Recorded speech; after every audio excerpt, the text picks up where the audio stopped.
Hello. Hello. Hi. Hi, Hello. how's it going? Great. How you doing? Good. Good. I've been scolded for saying the word Florida. Yes. How dare. You start the stream and you saying it again. Man, jeez. I did. Florida is where all the Michigan fugitives run off to. That is. They Hmm. they go there. Well, probably all of them aren't actually fugitives, but I'm calling them that right now for no reason. Michigan fugitives. Hmm. See, that's the thing. They go there. I don't know. I mean, they're both peninsulas, right? I mean, Yeah, true. Michigan has is we're And they're both surrounded very by humid. water on three sides. Hmm. Florida's surrounded by. But I'll tell you, you know what? Of all the places I've been in Florida, Michigan still has the softest beach sand. Yeah, it does. I think you're It right. I mean, does. I haven't been to It every does. place in Florida, but I've been to a couple of I've been to a places lot with of places beaches. in Florida. I've been Yeah. to Cocoa Beach. Everybody talks about Cocoa Beach being this really soft, sandy beach. I'm like, dude, that is so coarse. Hmm. You know, like part of it, I just went to Sleeping Bear I was Dunes a gonna few say days Sleeping Bear ago. Dunes is probably the softest. Dude, it's that and up in the UP in Nobbin also has incredibly soft sand. And Although Sleeping Bear Dunes, you can't really walk very well because it's so soft. it is hard. And especially like dude, I have some pictures. I should share them. But like, I was like, oh, I've never been to this one spot before. It was like Sleeping Bear Point or something. Okay, You yeah. park in this parking lot, and then they're like, oh yeah, it's only like a quarter of a mile of a hike, right, Uh-huh. to this spot on the beach, and it's all through sand dunes, right? Mm. Because you're in all these dunes, and so like it's all this. The trail is all sandy, and part of it is uphill, part of it is downhill. You try and climb those. Yeah, the Oh uphill's my hard. gosh. It is so hard because like you take one step forward and two steps back like every Yeah. time, right? You Hmm. just like Yeah. you just keep sliding. It's like, yeah, every step is just like you have to Yep. run because It's that's the only way. yep. Yep. But then you go up this trail and you get to the top of this hill and then all you see is more dunes everywhere. And you're just Oh. like and like where's the water? Like Mm. It's like you're in a desert almost. yeah. Yeah, it's crazy. It was awesome. But That's yes, great. Caleb, you are right. Michigan beach sand is by far the best, and Hmm.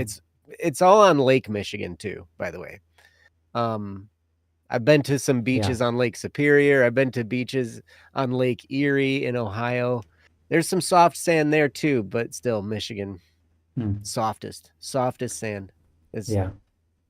We do have a amazing. topic already up. Oh, I do. Let me We do have a fix that. topic.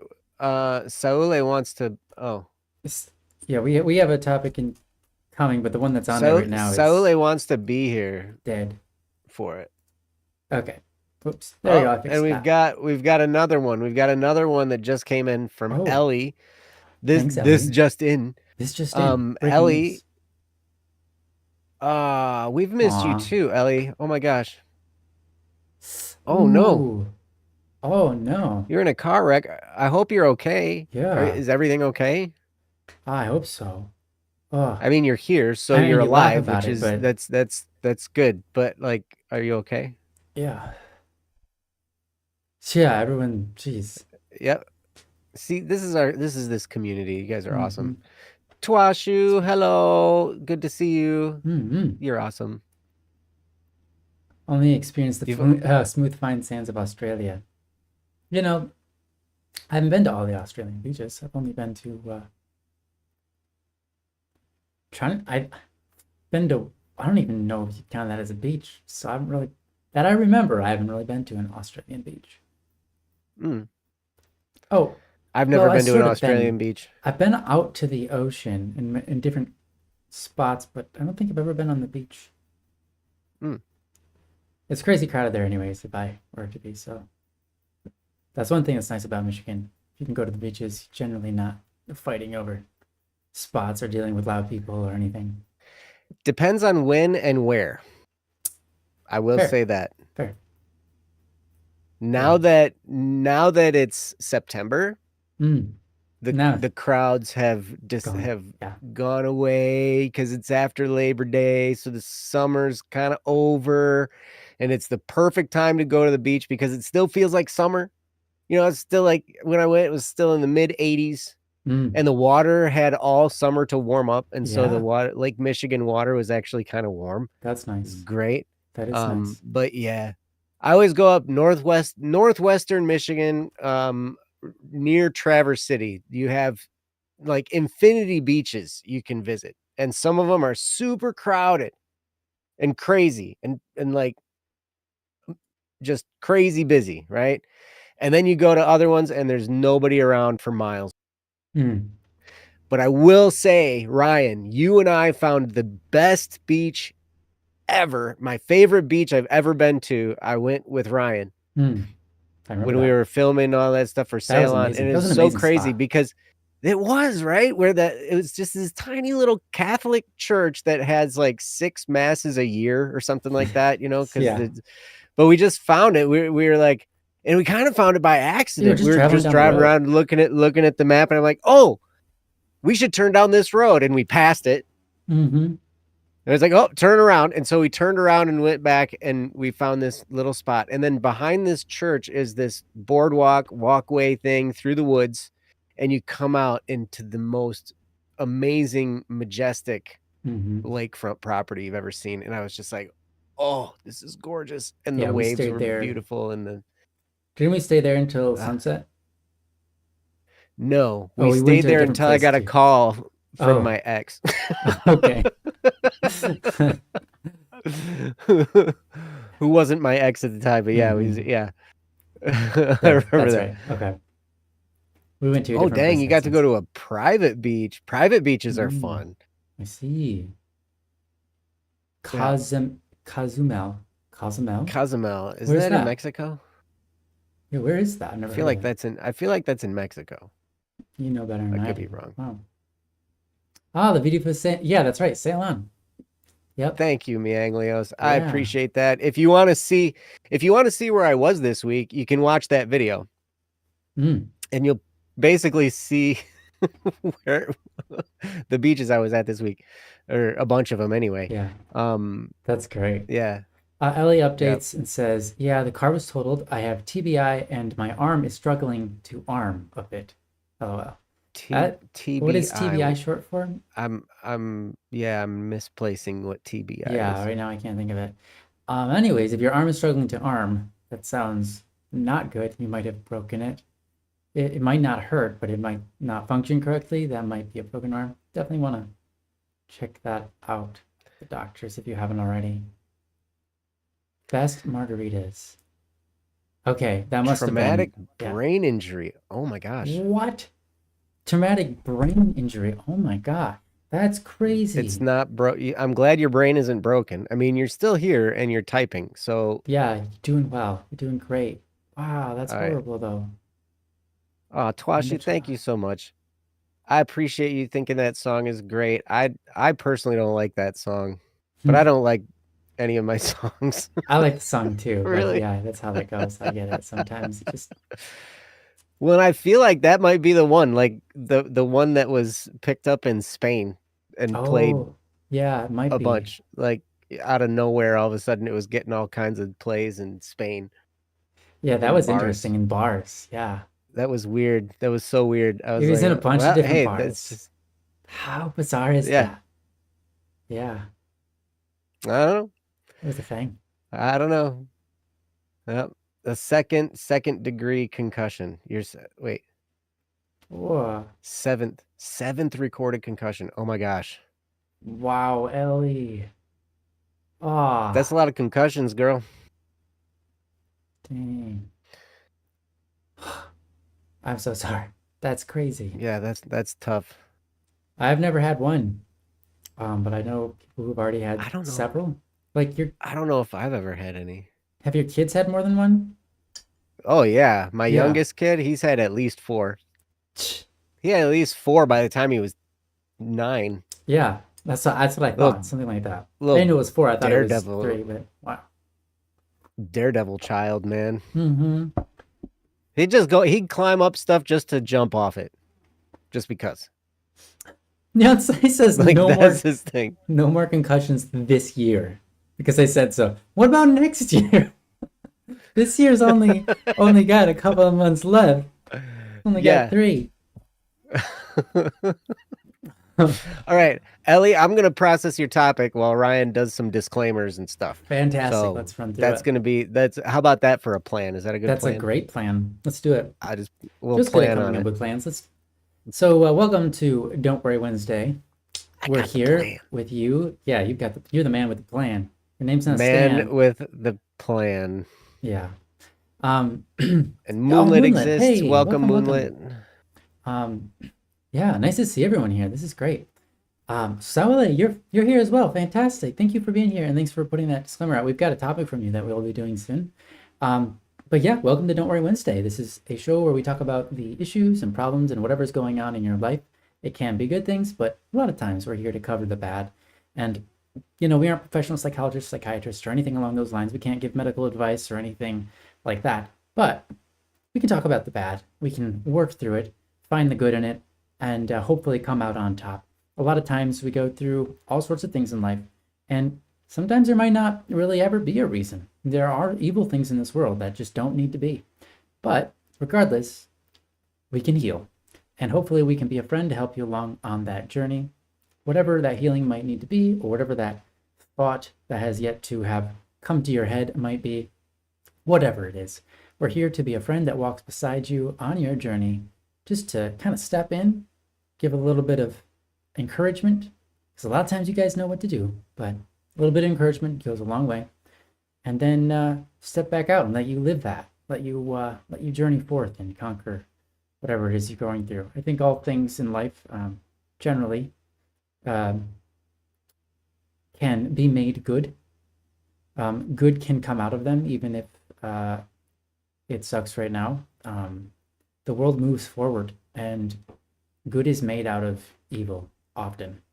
And so sometimes when we meet face to face with that, we have to choose to press on. And hopefully we can encourage you to do that here. Other than that, I don't really have much else to say other than welcome again. Thanks for Welcome. being here, guys. You guys are great. And if you ever are feeling like you need some professional help, it's out there. Sometimes you might encounter one that's not very good for you. Maybe it's not the right one for you, or maybe the person is secretly in it to not really help anybody. And that happens from time to time. And so I encourage, if you've had bad experiences with professional help, not every human being is the same, and you might want to look back into it and find the right person for you. But not everything requires professional help in life. And we are all a testament to that because we exist and we're failing through it. Sometimes we just fall up the stairs until we arrive at success. And I feel like that's just part of the equation of life sometimes. And we should be thankful for that. Yes, August is here as well. Welcome, August. Nice to see you. Everybody wants brownies. Who doesn't want brownies? I mean, brownies are great. Even people who don't like brownies want brownies. Because Wait, then they have what? something to give to their friends. Yeah, my birthday has a lot of twos. Is it? Wait, everybody's birthday right now has at least 2 twos. Huh? Yeah. Well, everybody that has a birthday this year, and the last 5 years has had at least 2 twos in their birthday day. Because it's 2025. In 2024, Oh, 2023, 2022. So in 2022, everyone had 3 twos in their day, at least. Sorry, it's a bit of a minor point. Okay, I think Joe's birthday is on February 22nd. That's right. yeah. 2/22, 2022. That's the year Joe was born. At 29 years old, at the ripe age of 29 years old, Joe was born on 2/22, 2022. 2022. 220. What? I'm so confused. In 200 years from now, someone's going to be born on 2/22, 2222. 222, 22, 2022. And that's going to be Aw, quite the birthday. I'm looking great. Oh, Ellie, thank you. With the beard and all. I've got a great looking beard. Yeah, you do. Yes. Tomato, I'm Thank you. convinced everybody Thank you. does that I wrong. appreciate that. Does what wrong? The Oh, the month, month, day, day, year. year. Yeah. Yeah, it's ridiculous. I know everybody else does day, month, year. I get it. I know. Mhm. We Americans got to do everything different. I've seen year, month, day before. Actually, no, I've seen year, day, month. That's what it was. And I Year, was day, absolutely month. confused when I saw it. But it was on like, I can't remember what it was, but I just stared at it forever and been like, what is this? And then I eventually figured out it was year, day, month. I think it was on some kind of expiration label or something. I don't know. Yes. All right. Ellie's topic has been processed and is also urgent. Okay. If it's urgent, we'll do it. Saule, we love you. Will you be here for the topic we do after this topic? Can we do your topic after Ellie's? That would be. Let us know if you have to go soon. We can do yours. But otherwise, we'll just because we're definitely going to get to both of these today. Unless something wild happens.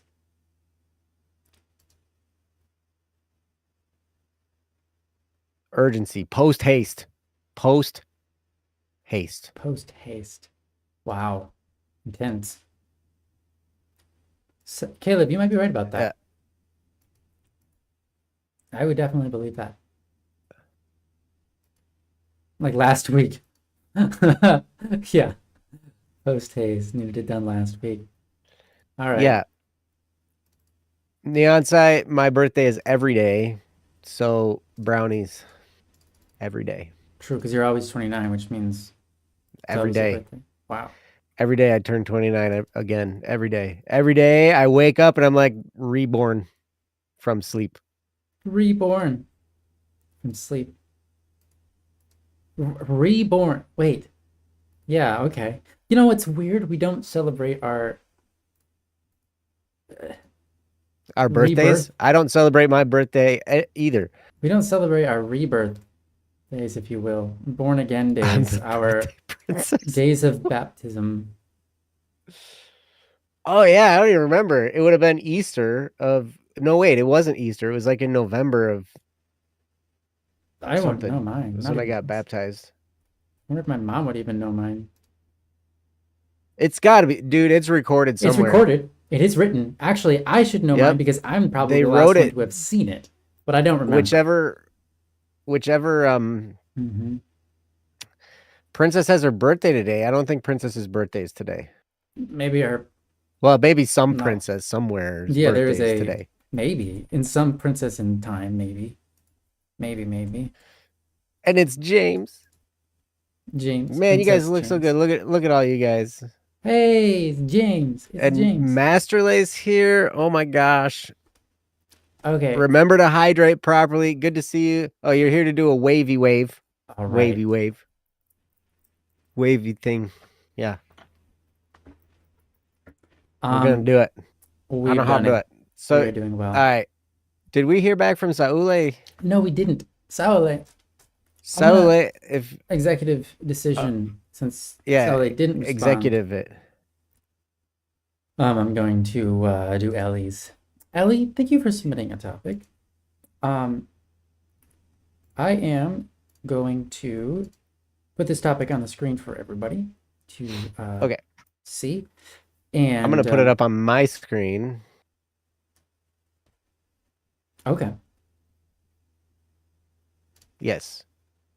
All right. And I'm going to read it. And no, Neonce, we're not going to read them both at the same time and do them both at the same time. We're not going to do that. Okay. I'm going to transition over to the topic. everybody, you are free to read along if you so desire. But if you don't desire that, don't do it. That's Obviously. exactly Obviously. right. Okay.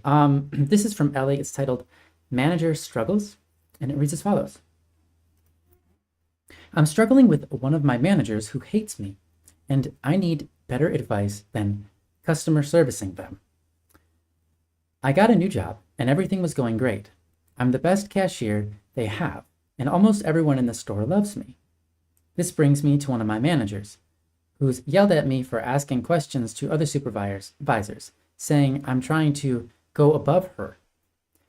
Been yelled at for taking a break at the wrong time when I coordinated with the other cashiers and then had a 19-minute conversation on how I've been nothing but disrespectful since she met me. When I asked for an example, she said that I just am. Wow, okay. And always have been. To add to all of this, I was in a car accident, totaled my car, injured myself, and I have a 7th concussion, a 2nd degree on top of my last unhealed concussion. Oh, I'm so sorry to hear that. Dang, man, oh man. That's crazy. That's crazy. Okay, anyways, I spoke up about my concerns with the stress of being undermined. Undermined. Yeah. I spoke up about my concerns with the stress of being undermined and degraded, preventing my healing process. I need all the hours I can get because I'm barely full time, and I need the money to pay off the bills I racked up for being in such a bad wreck. The advice I got from the assistant store manager was to customer service the manager that has been picking on me for no reason. I feel like it's inappropriate for me to have to do that to a manager who has been harassing me with these hateful actions. She's pretending I don't exist, and when she acts like I exist, it's to tell me I'm doing things wrong. I'm struggling and need advice before I make a move to pull back hours.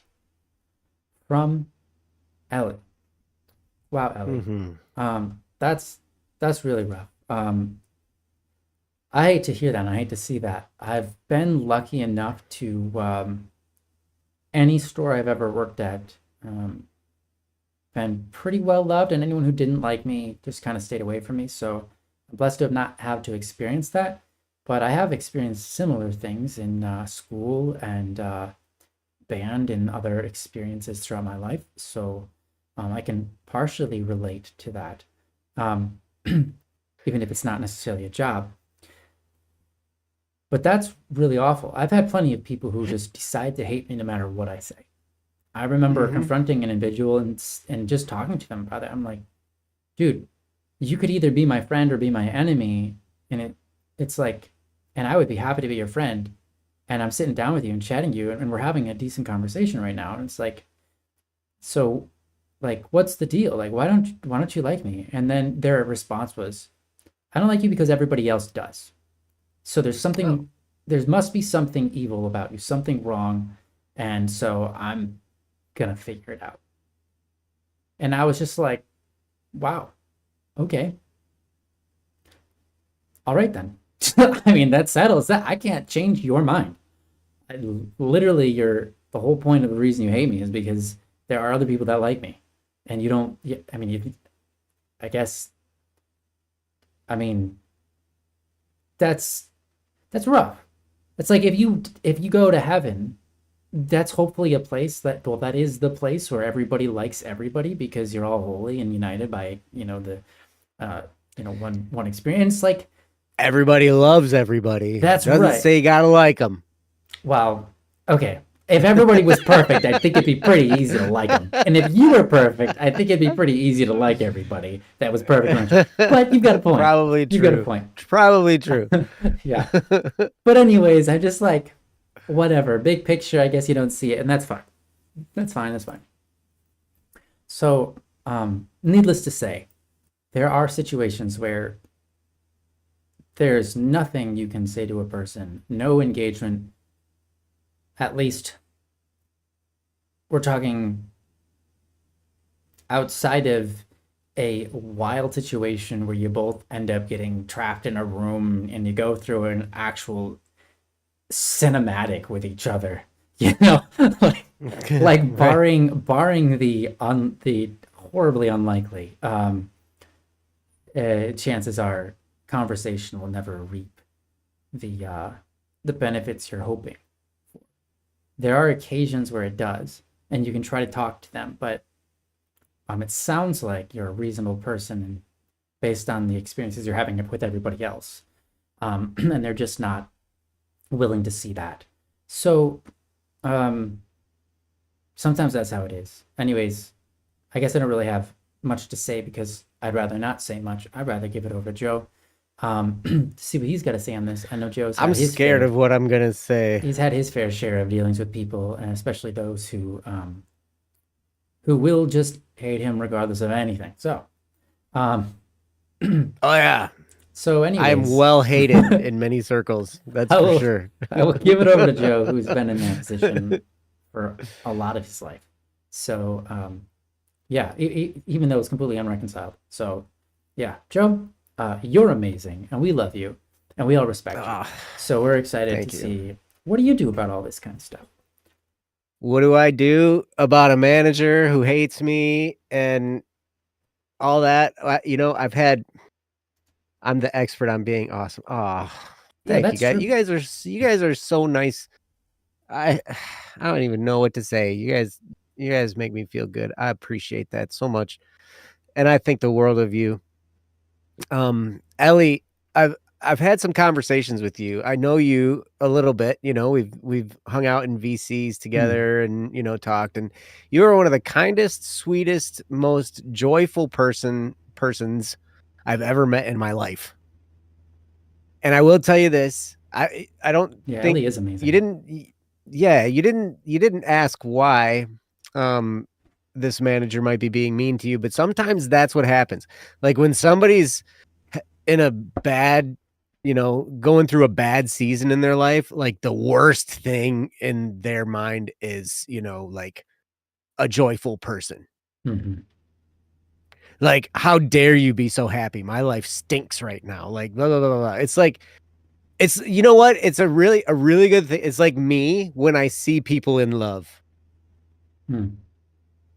There's nothing wrong with people being in love.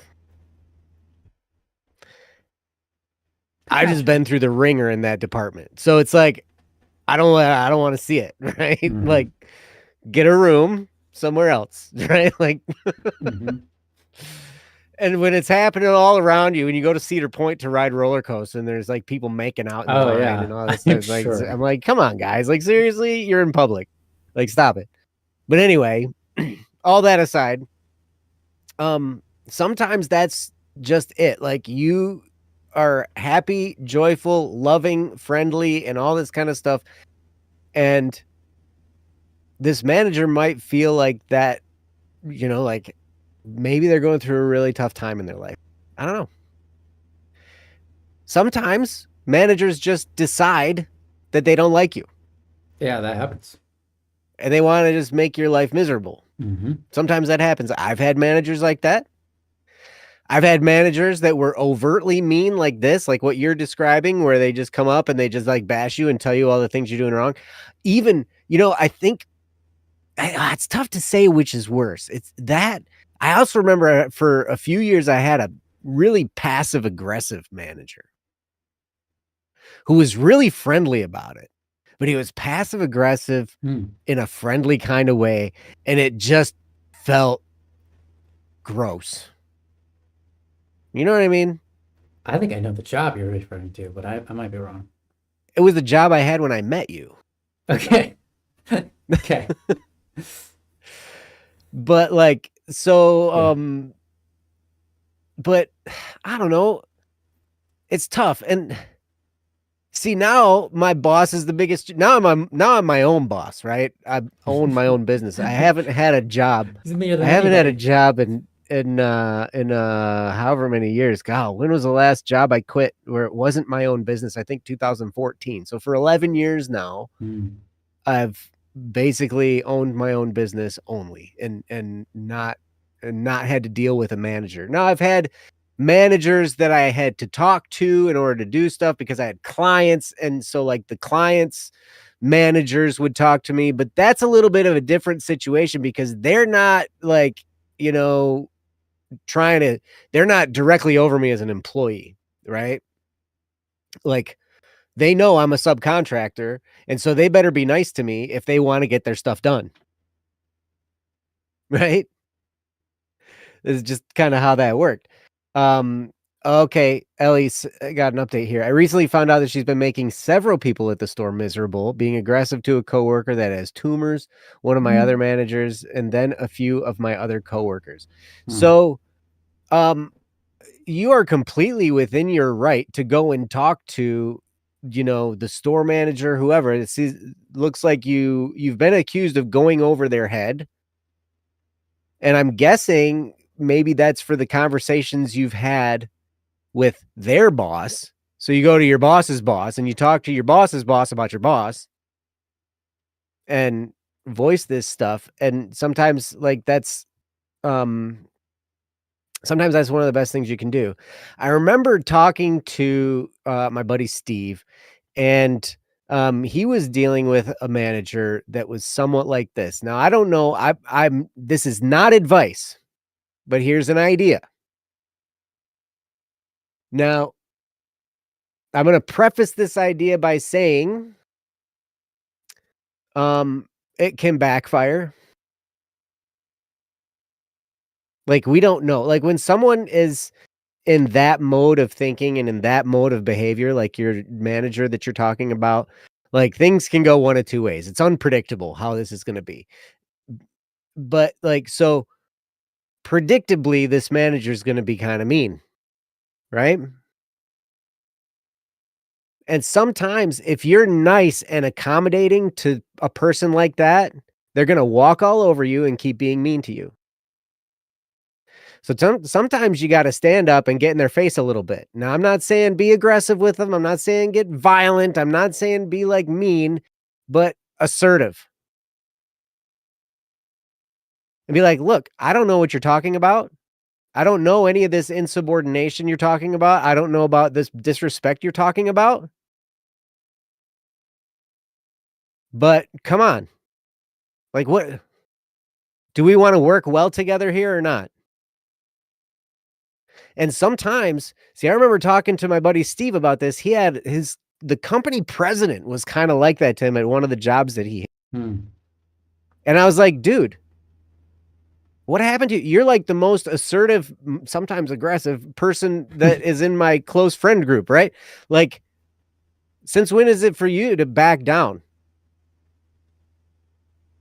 And he's like, you know what? You're right. And I'm like, so yeah, don't take that crap. You don't have to be mean, but you just have to be real and say, look, I don't know what it is that, like every time we talk, this is what it's like. You're really hurting the workplace here. And we can either continue down this path and it can be miserable for us, or we can figure out how to work together. Right? And sometimes that's exactly what you need to do in order to improve the relationship you have with somebody. Because right now, if they're treating you like that, there's a good chance they don't respect you. But if you stand up for yourself, sometimes that's the thing that gets them to start respecting you. Does that make sense? I've seen it. And then once they start respecting you, now you got to be careful because sometimes you end up being buddies with them. And I don't know if you want that to be your buddy. I know the assistant store manager's advice was to just customer service her. I don't know necessarily what that means, but it's like, yeah, why do you need to do that to a manager? I don't know. Oh yeah, it's Ellie's. Yes, it's just that I would rather cry than have to deal with confrontation. I understand. I did not like confrontation for a long time. I hated it. But sometimes you just got to do it. Sometimes you just have to stand up or else it's going to continue to be like that. The confrontation is going to come. And so you don't have to go looking for confrontation. But sometimes to end the confrontation requires being assertive.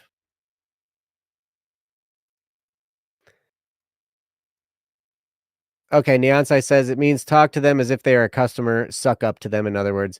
It means treat her like a Karen came in and is blowing my head off, so I just need to smile, nod, and apologize. Okay. Mm.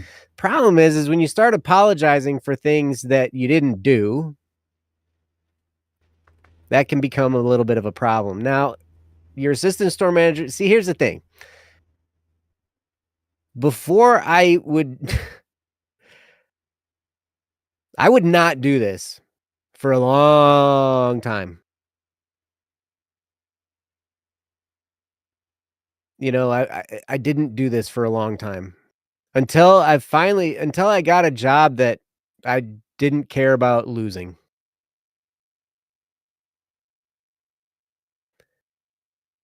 And I remember now here's the thing. It took a little while of, learning some leadership principles and being in business for myself. I had side businesses while I had jobs for a long time too. Um, but you know, I learned some of these things. I learned how to have some people skills. I learned how to assert my position, even if I was a subordinate, I would still be respectful, but not take their crap. Like when they're just throwing crap at me. And I had to get to the point in my head where it's like, look, I can find another job. Mm. I've been unemployed before. I know what that's like. I can find another job. I don't need this kind of job all the time. And so what happened was then you can relax a little bit and you can stand up for yourself. Now I remember the first time I did it at this place. I was working at a car wash and I had this manager and she kind of got in my face about a little bit of this stuff and she was trying really hard. Here's the thing. Like she was trying to prove herself as a manager. And so like she had all these she had all this like overly dominant, like she wanted to be overly dominant because she wanted to impress her bosses. And so she wanted to show that she's a tough cookie and, blah, blah, blah, blah, blah. And so she comes up to me and she said something and I stood up for myself and I was shaking. I was like trembling inside. Mm. The words came out fine, or I was like, I don't feel comfortable doing that or whatever it was that, I had to do. And she got like visibly perturbed and like tears were forming in her eyes. Like, who's this subordinate standing up to me? Right.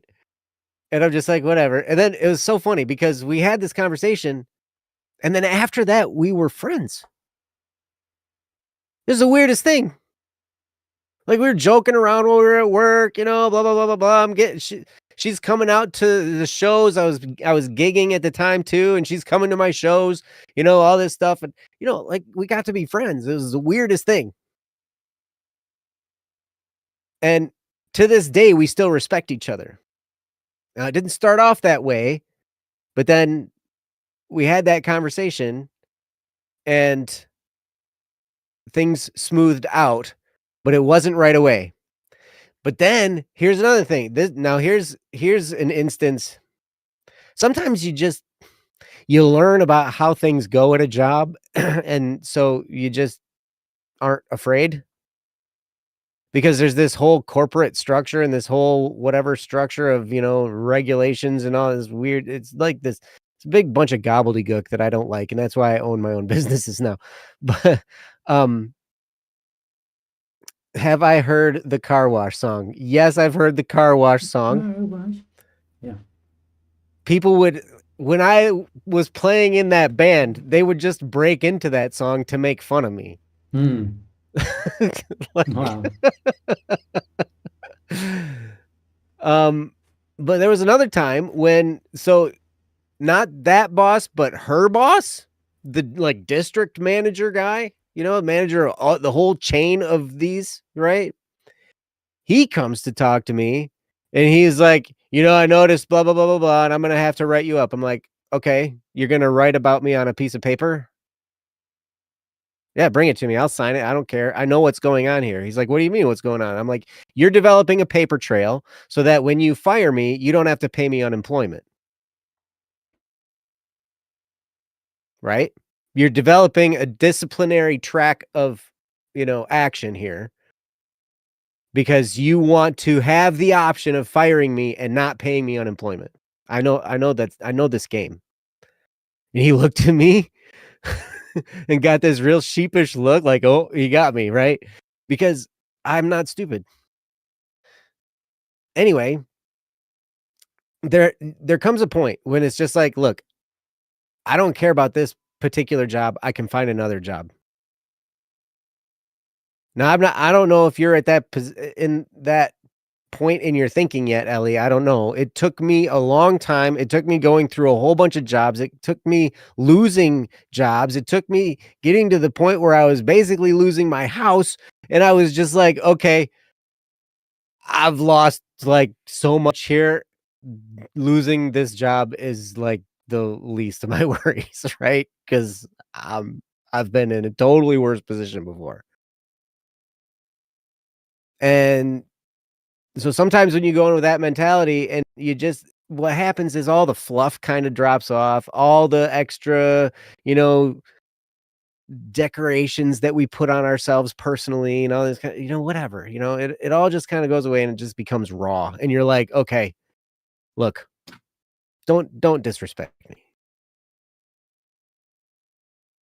Please don't disrespect me. And you don't have to threaten. You don't have to say, well, I'll talk to your manager. I'll talk to your boss about you, or I'll talk, if you keep doing this, I'm going to blah, blah, blah. Don't threaten. You just be like, look, I don't know what I did to you. I don't know what I did to disrespect you, but man, you're making it really hard. This workplace environment is getting really difficult because of this. And what do we got to do to stop this? And maybe this manager's trying to get you to quit. I've had that happen before too. I've had managers treat me like garbage because they wanted me to quit. Because if I quit, again, it comes back to the company doesn't want to pay unemployment. And if I quit, they don't have to pay me unemployment. If they fire me, they would have to pay me unemployment. Right? At least that's how it was. Unless obviously there's this disciplinary track record of write-ups, then they can fire you and not have to pay you unemployment, right? Like, I don't know, it's crazy. They were cheering on me. That song is so good. Yeah. Well, yeah, Caleb, that's a good point too. You got to wonder why this boss is keeping this manager on. Either not enough people are complaining or they like her behavior. That's possible. Or worse, upper management don't even want to deal with her. Or she's got some inside track with a district manager or some kind of higher up person. And so they kind of have to keep her on, or him. Or I don't even know did we know if it's a he? Yeah. I mean, sometimes. She, I Oh yeah, it guess, is a her, right? Okay. So you say you're the best cashier they have, and almost everyone in the store loves you. Sometimes that's a threat too. When you see somebody doing well, I have I have this sensation that that's how it was with my kindergarten teacher. My kindergarten teacher was mean to me when I was I was 5 years old. And this teacher was mean. I'm like, looking back on it, I'm like, why was she even a kindergarten teacher? But then I'm like, my brother loved her. Like when my brother had her, he loved her. I did not get along with her at all. And I don't know what it was, but but I was also kind of a brainy, smart kid. And I wasn't afraid to speak up when I saw something that might have been wrong. And so I'd correct the teacher sometimes, in kindergarten, And so I have a feeling that maybe some of that touched on some of her insecurities. But here's the thing you got to remember is that these people are people.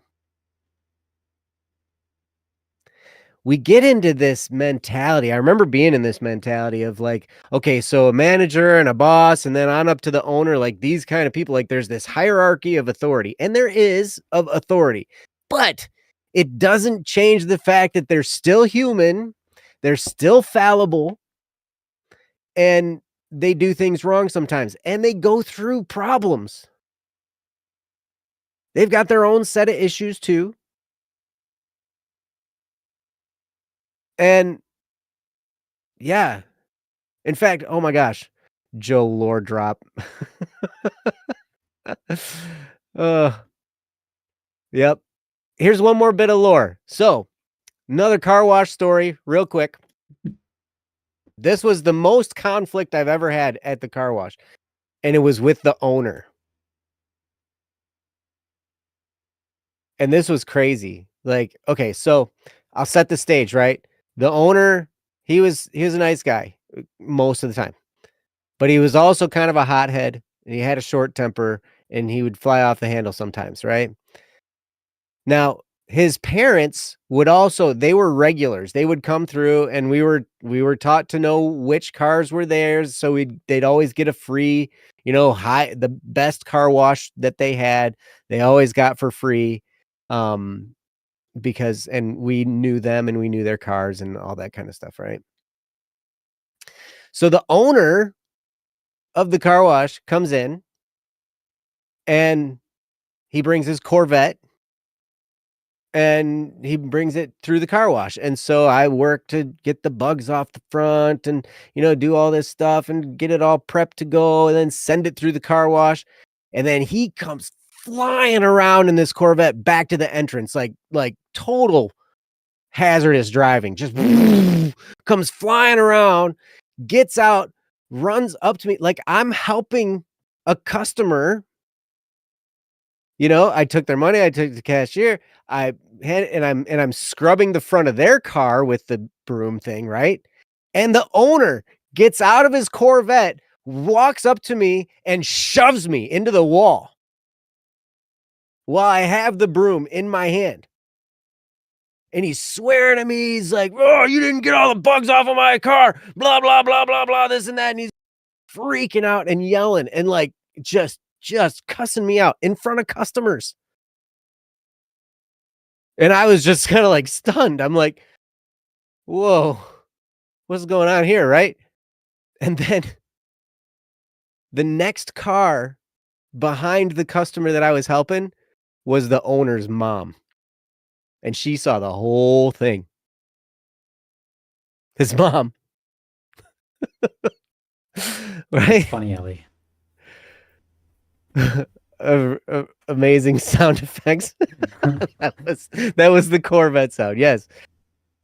It was crazy. And so like the customer looked at me, the customer I was helping looked at me, and he's like, the customer is like freaked out a little bit. And I'm like, sorry, send him through the car wash. And then his mom pulls up. So he storms off. I don't even know if he saw that his mom was there. Right. But she pulls up and she was like, I'm sorry he did that and this and that. I'm like, it's okay. I don't know what he's going through, but I hope he's okay. Because people don't respond like that unless they got stuff going on in their lives. Which is literally true. People aren't usually mean like that unless their life has some stuff going on. Like I would imagine this manager of yours, Ellie, has some personal issues going on that clouds everything in her life. And so she takes it out on the people that she's around the most, especially subordinates. Because it's like, oh, these people can't do anything to me. They work for me, like blah, blah, blah. And so they can get this kind of inflated little ego type thing. And then they can take it out on whoever, right? So I would bet this manager of yours has some stuff going on in her personal life that isn't good. And you just happen to be the scapegoat. And I'm sorry. I'm sorry you're going through this, Ellie. It is not fun. It is not fun to be treated like that, especially someone as kind-hearted as you. I know you, and you're so kind and so sweet and so joyful, and you bring light wherever you go. And it's hard when somebody doesn't appreciate that and somebody wants to mistreat you. So I'm sorry, but I can just about guarantee this manager has stuff going on in her life that isn't good. She's taking it out on you guys, and for some reason you rubbed her the wrong way. I don't know what it was. But then sometimes, you know, you might have to just ask. Maybe you have asked before, but I don't know about that whole I don't know about your advice of the quote unquote customer servicing them. Doesn't sound I like a don't know. solution. So like was the person who told you that, is that this person's boss, or is the mean person also the assistant store manager's boss? That's kind of I'm curious of, you know, Yes. Okay. yes, what First one. the what did I say first? I don't remember. They are the boss of the assistant manager. Okay. So so the mean person is above the person who said to customer service them.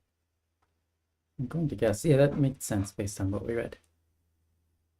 Okay. She's one of the MODs, and the boss above her is the one that said, okay. Gotcha. Okay. So the person that's above her is telling you to customer service her. I don't really think that's the best advice. I personally, I mean, I don't know your work environment. I don't know what's going on, but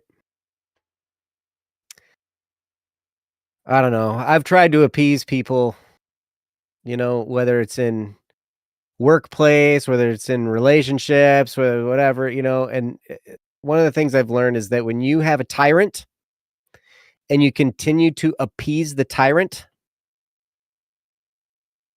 they don't become less tyrannical.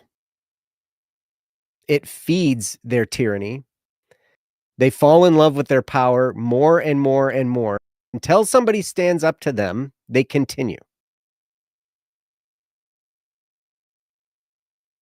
Right? That's why there's this long-standing rule in the United States where they're like, we don't negotiate with terrorists. That's why.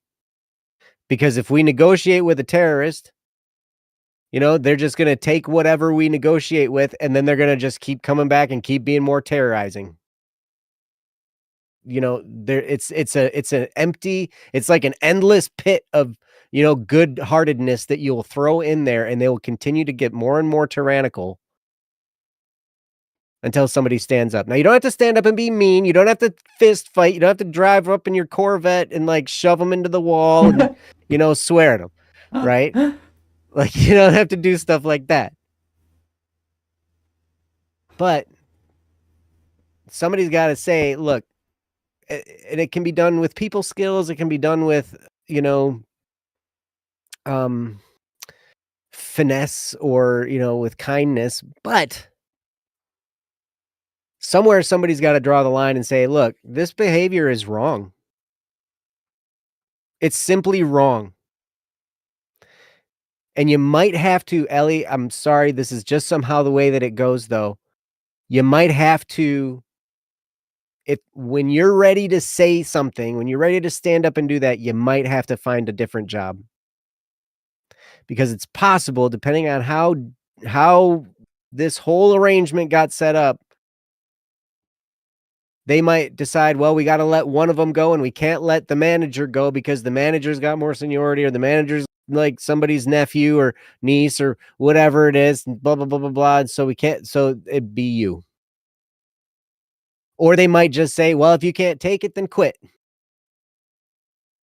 And then that might be your time to quit. Maybe. I don't know. And I'm not encouraging you to do that. But maybe what I would start with is just a conversation where I'm like, look, I don't know what happened. I don't know how we got off on the wrong foot. but it's making it really tough. Like the work environment gets really tough because of this Mhm. situation, and I really want to make it better. So what can we do to make it better? And you can come in with the voice of maturity and the voice of reason and say these things, right? So, okay, head man, wait. You either escalate or pull back your hours. Yeah, I don't know. It's tough to say, but these kinds of things, they don't just stop by appeasing and by the whole customer servicing idea. Like that to me, no, somebody's got to stand up to this person. And if it isn't going to be her boss, maybe her boss's boss, maybe you go to the next level up. Maybe you go way over their head. You're already being accused of going over somebody's head anyway, so you might as well go way over, you know? But it's hard. It's hard in a job situation because so many people are scared. Sometimes you wanna, like, get other people that are saying these things, to also say them to the manager so you can build some kind of a case, but everybody's afraid to because they don't wanna lose their job, they don't wanna rock the boat, and they've been taught by their teachers and their parents, "Don't rock the boat, you need your job, blah, blah, blah, blah, blah, blah," all this stuff, right? And I'm like, I don't know, to me, I just needed to exit that game, I guess, because I ca I really got tired of all that nonsense. So, Mhm. anyway, Ellie, I'm sorry. I'm sorry you're going through this. Your big boss is above the guy who told you to customer service her. Yeah. Yeah. Go to that person. Go to that person for sure. Talk to him. I love rocking the boat too much. Yeah, I rock the boat sometimes when it just needs to be rocked, man. We gotta shake some things up here. And maybe that's why I had a hard time being an employee. But anyway, Hmm. sorry. I've talked forever. I'm gonna turn it over to Ryan, and Ryan's gonna give you some more sensible advice. That was no, that was If you fantastic. wanna My advice is how to get in a fight. But, sometimes that's the thing. Sometimes life is like that. Mhm. Sometimes it's just time to fight. You see an injustice, you see something going on, sometimes it's time to fight. And Mhm. it's uncomfortable, but you'll survive and you'll be just fine. No matter what happens, Ellie, no matter what. Whether you get fired, whether you have to quit, whether you get pressured to quit and all that, whatever happens with this job, this isn't what defines you. You're so much bigger than this. So much bigger than this. And your life's going to unfold. And this will be just one little blip, this whole incident, and you'll be telling stories about it.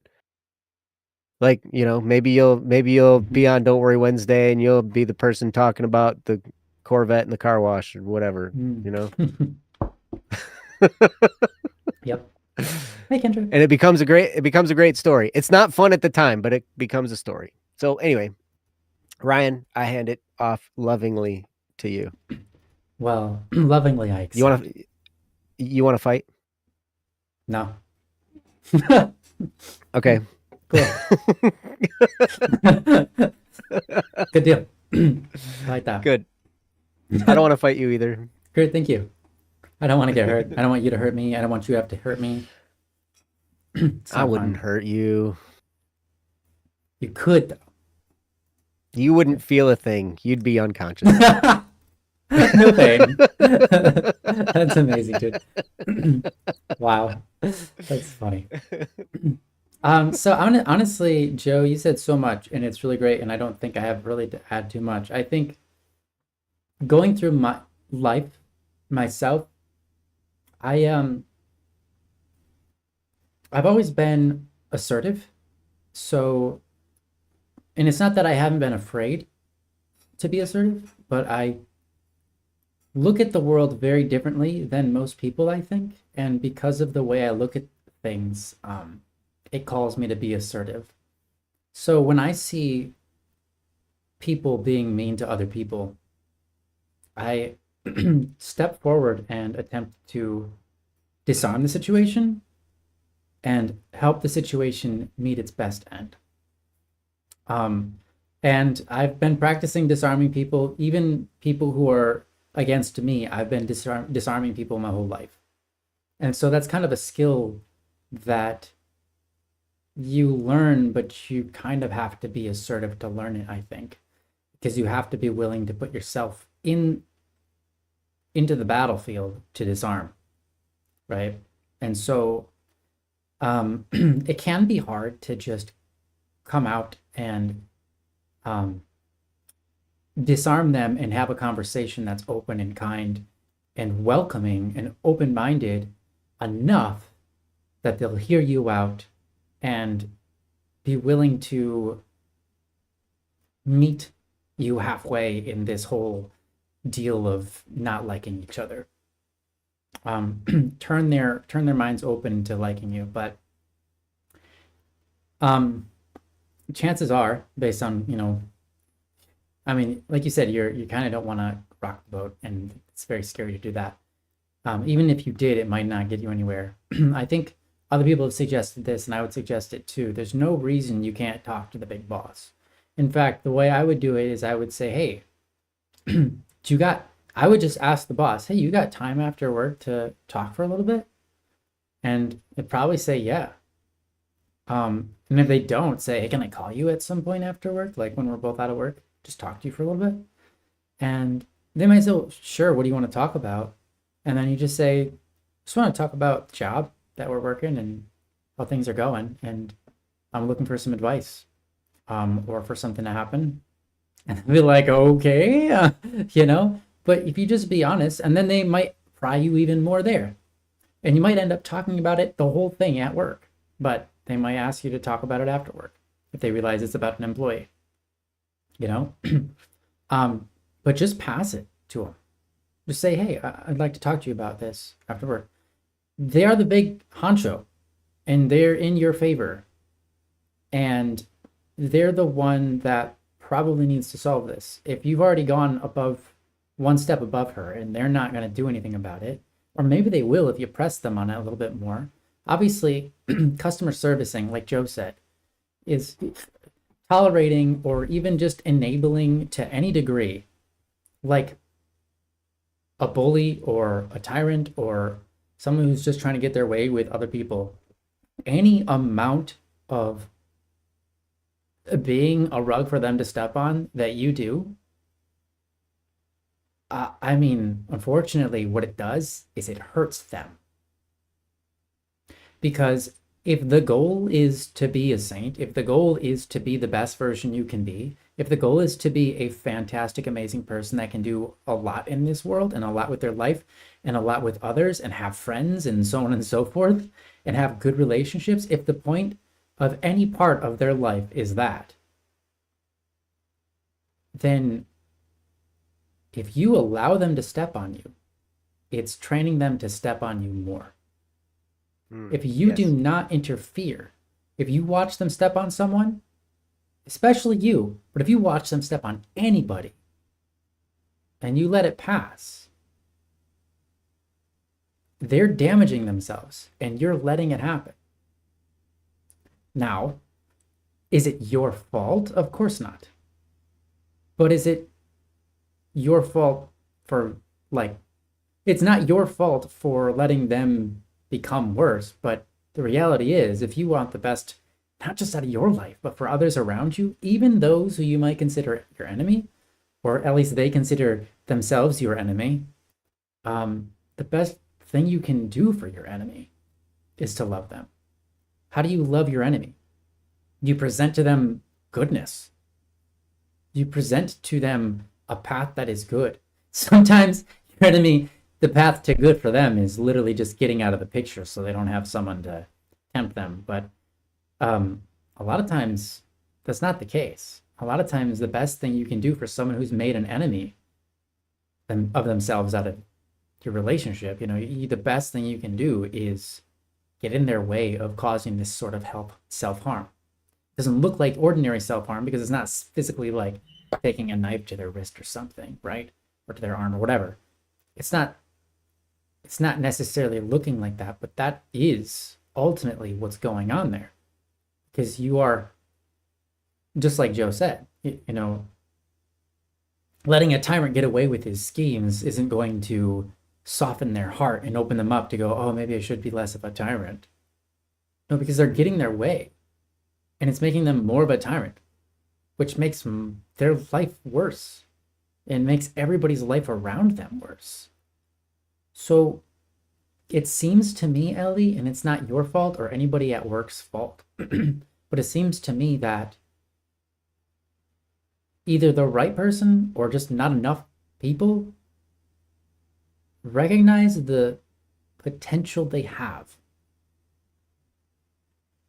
to make life better around them. And the reality that is this tyrant sort of cycle. Because if anyone at your work realized that this person and had like, if anybody at your work could see this person as a human being that desires, that you desire good for them, and you desire good for everybody at your work, if anybody at your work wanted that for everybody, they would step up to this person. They would stand up to this person. They would talk. They would respond to this person when being yelled at with, no, you're wrong, and I'm not going to take that. I will not take that. I will take this to upper management. I will take this to the boss. I will take it as high as it goes. Because this kind of behavior is not good for you, and it's not good for the people in this store, and it's hurting your relationship with everybody around you. And I don't want that for you, and I want this for anybody. I want the good for everybody. And the reality is, this kind of behavior is not it. So we can either actually talk about this and hash it out and actually have something meaningful between us that's good and healthy. Or we can take it to the next step. And you might think, oh, you can just fire me. But you can fire me, but you can't silence me. So I want to make this friendship work. That is the honest truth. I don't want to hurt you. And I want you to not be hurt. And I don't want to hurt anymore. And I don't want all of the people around us to be hurt by you anymore, for treating us this way. That's that. So I want to work with you. Can we please work together? If not, I'm forced out of the goodness of my heart and the nature of wanting the best for the protection of the people I'm working with from you and you from yourself. I'm almost morally obligated to try to set things straight here, because you can't continue to be rewarded for treating people like this. And that's what I would literally tell them to their face. And I don't expect you to be able to do that. Or I know you are able to do that, Elliot. I don't expect you to do that. But if you can do that. That's scary. You can do that. It's always scary. But it's always scary. I've never been in that position and not been scared. But I've been in that position. Yeah, it's true. It's true. Mm-hmm. Well, you do it enough and eventually you're not scared. You kind of get excited about it. Yeah, fair enough. I've never been in that position and not been scared because I've had to do it so rarely. But I've done it a lot in my life. Because there are many times where I see injustices and I see the person in their trajectory that they're putting themselves on. And my heart cries out for them. What am I to do but follow that? What am I to do but just realize, like, I've got the power to do something good here. And yes, that good is going to get them fired potentially and hurt them. And somewhere along the line, this world we've grown up in has told us that the ultimate evil is to hurt each other.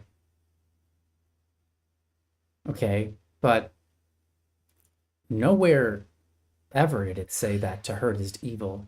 To hurt is evil, or to hurt others is it evil?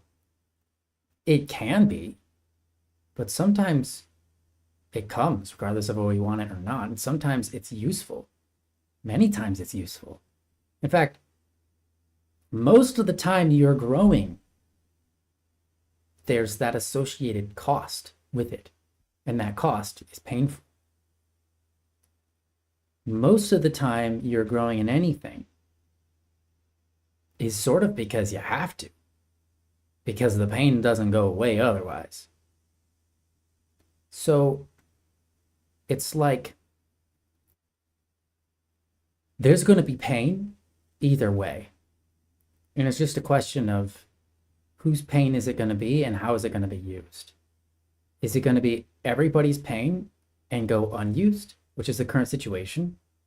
It's your pain, it's your coworker's pain, it's the customer's pain, it's her pain that everybody's dealing with? Or are you going to make the pain even more obvious and bring it to the forefront and make a point to say, look at it, so we can use it? Then it's not just her pain, customer's pain, your pain, coworker's pain, going unused and just tolerated until it becomes worse and worse and worse and worse until it explodes. And then the business fails or something, right? Then it's everybody's pain. Everybody's looking at it and it feels more painful than ever. That's the result of bringing it to the forefront. But then you can at least work on it. You can at least work through it. You can at least do something to utilize it for good. That's the bottom line. That's the big picture. That's why I say, like, I look at things like this and maybe I just see things differently than other people, but that's the end I see. I look at these things and I say, this person is hurting. Everybody around me is hurting.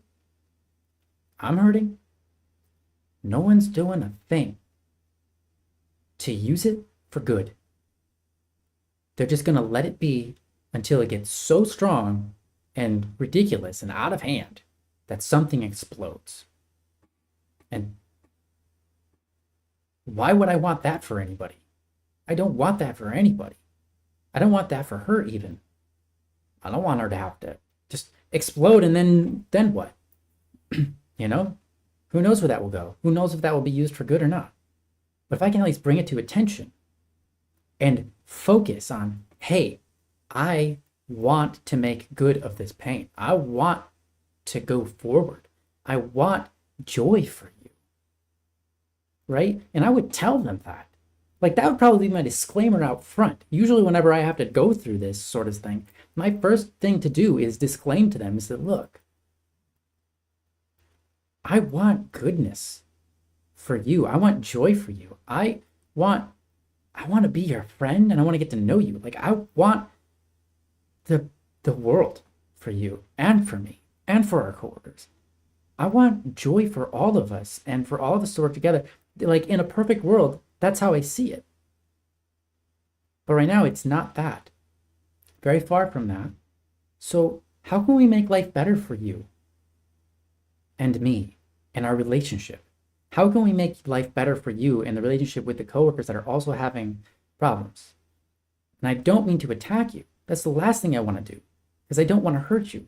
What I want is to make life better. So I'd love to sit down and talk about this and figure it out so that life can be happier. And I wouldn't say it like this exactly. I'd say it in a probably way softer, cleaner, helpful way, but you get the idea. I do my disclaimer because that's really important. It's not in a tone that I'm giving you right now where it's like, you're wrong and I'm right. It's not like that. It's a conversation that you have with care and kindness in your heart. The thing is, I'm not standing in front of this person, so I can't show that sort of love and conviction.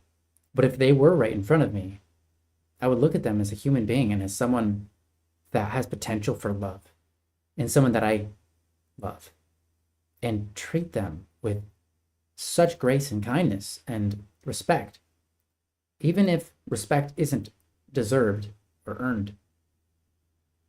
I recognize that respect goes two ways, and not everybody has learned to respect. They say that respect is earned, not given, or something like that, and that's not the truth.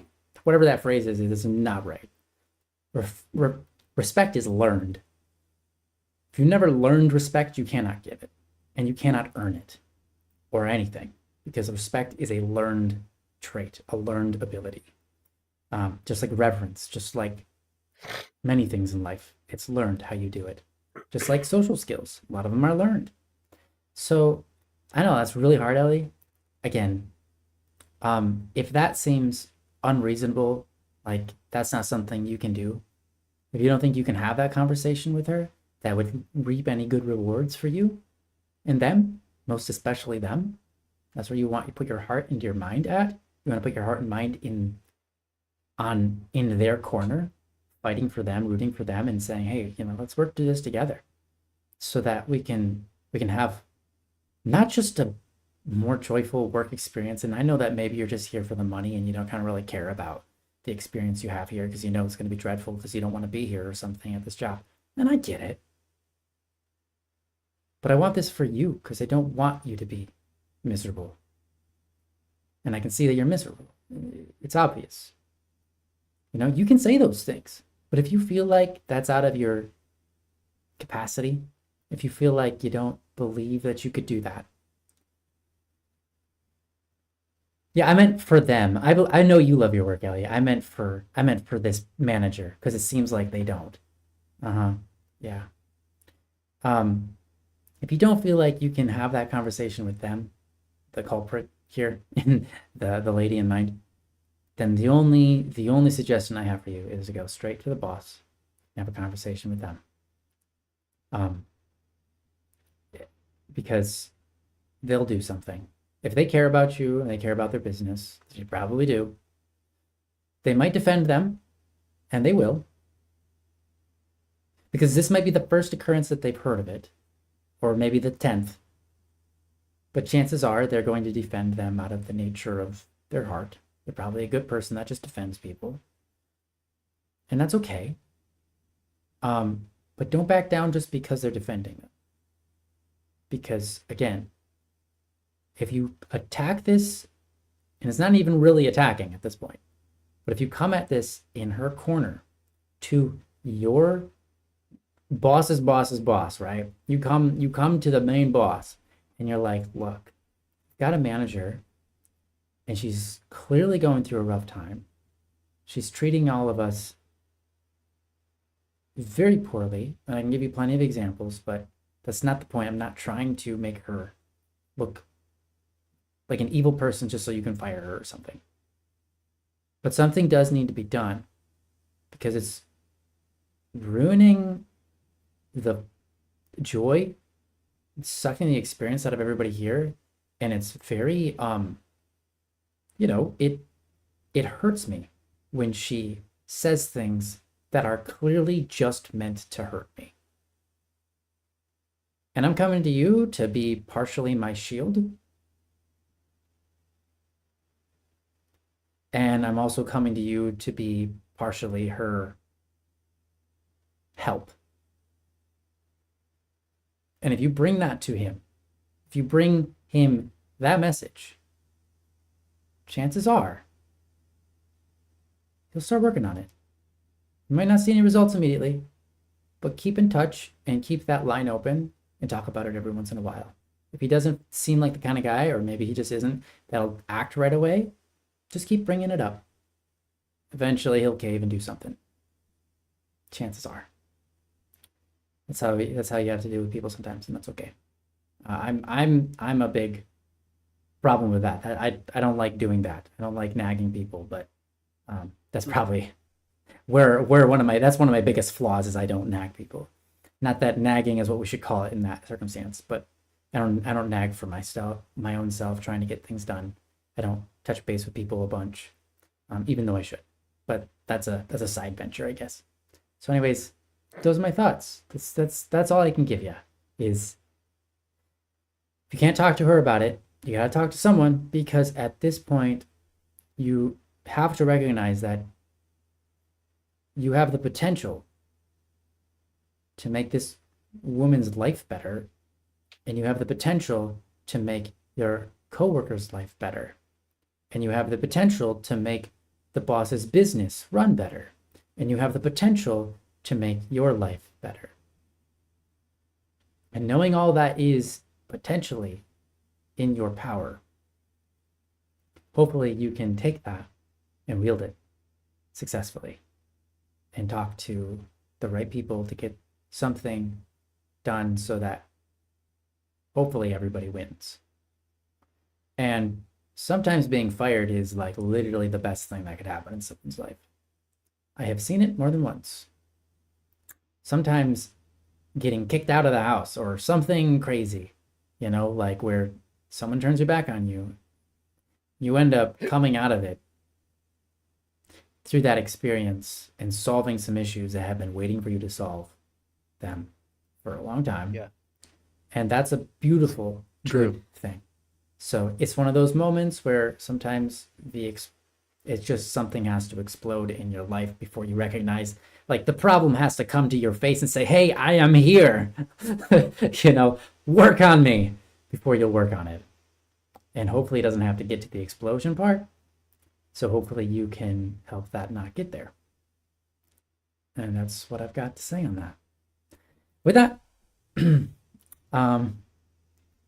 that's what it is. And no, Joe didn't kick up. Probably my internet did while he was talking. I did. Oh, did you? Oh, okay. Great. Eat a pineapple. All right, that's all I got. And I'm sorry that it took so long for me, but I hope I did my best. I gave you, I know I kind of just said one thing the whole time, and I gave you some scenario examples, but that's everything that I can tell you. And I know it's hard. Yeah. Ellie, I have one thing to share with you. I noticed in the chat that you said you were scared of the what ifs. Nyansai said something about the what ifs too. And Kendra as well.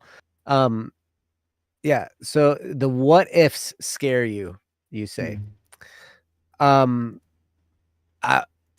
I do this exercise when I'm scared of some of the what ifs, you know, like what could possibly happen? Like, oh my gosh, what if this happens? What if this happens? And we can get paralyzed and really afraid of what's going on, right?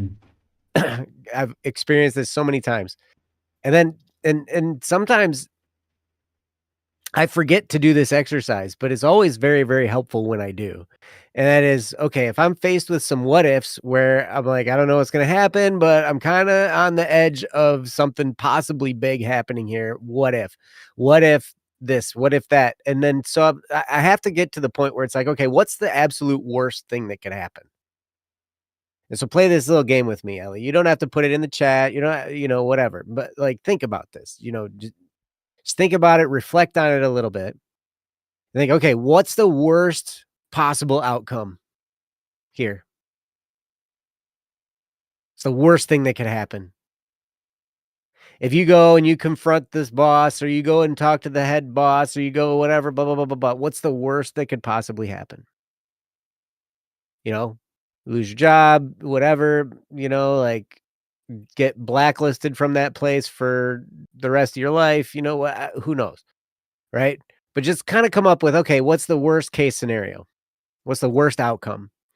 And then, okay, so what if that happens, then what am I going to do?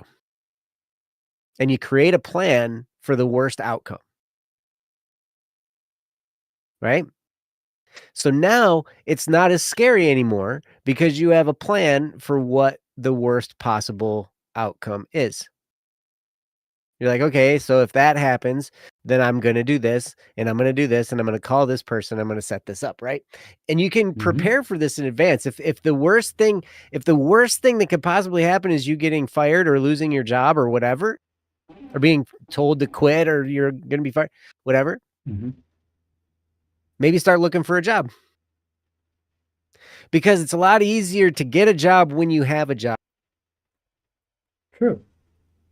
It's harder when you're unemployed, and it gets harder and harder and harder the longer to find another job. So while you still have a job is the easiest time to go find another job.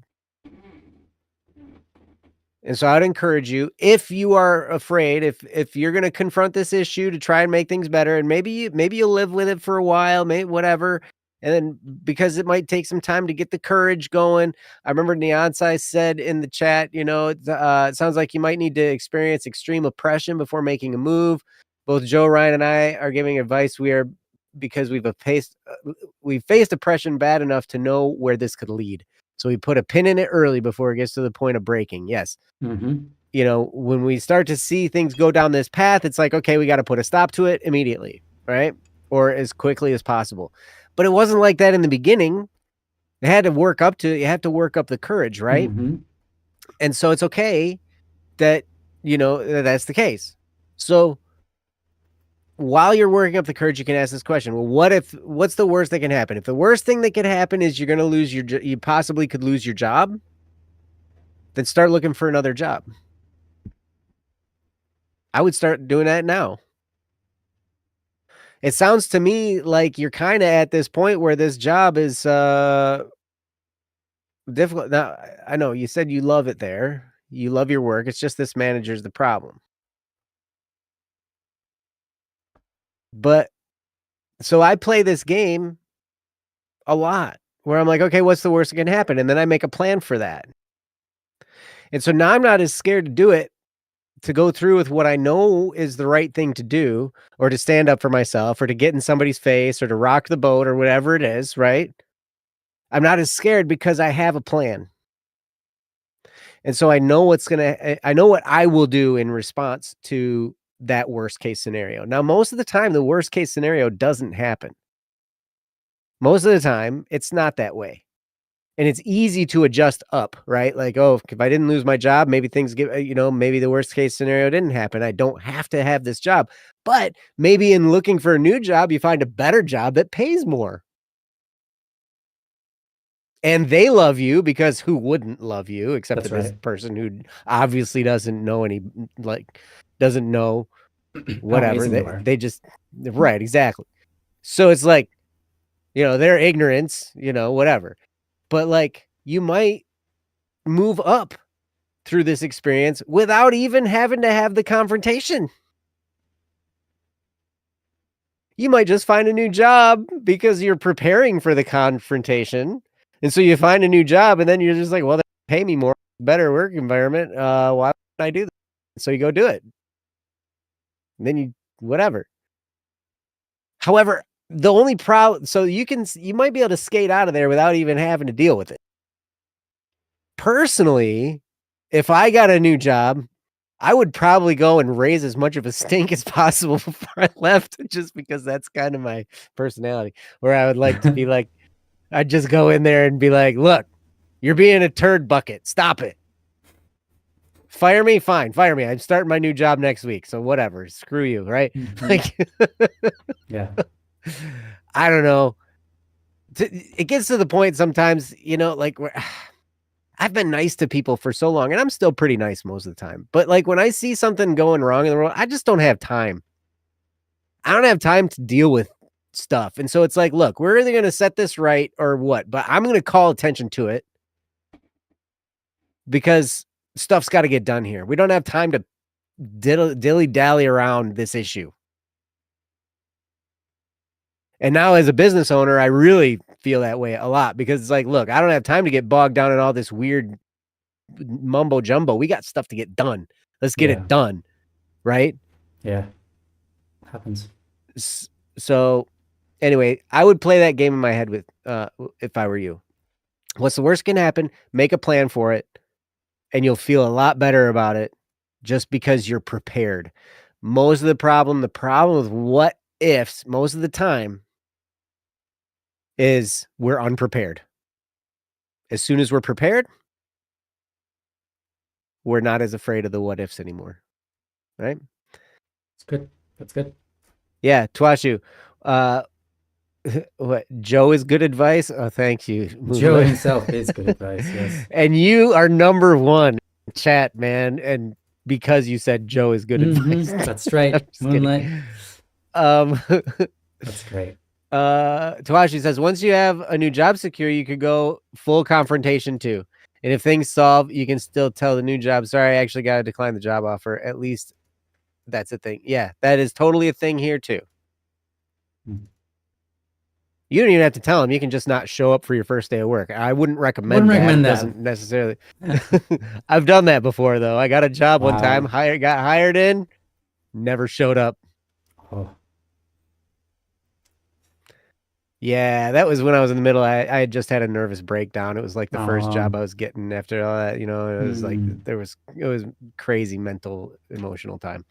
mm. But anyway, yep, that's absolutely right. So that's what I would do, Ellie. But here's the thing, no matter what this person does, it doesn't change your value as a person. It doesn't change how awesome you are. It doesn't Of change how course. much you should still keep your light shining Hmm. everywhere you go because you have such a bright light. And don't let other people, not liking bright lights in their face stop you from shining That's right. because the world needs you to shine. Hmm.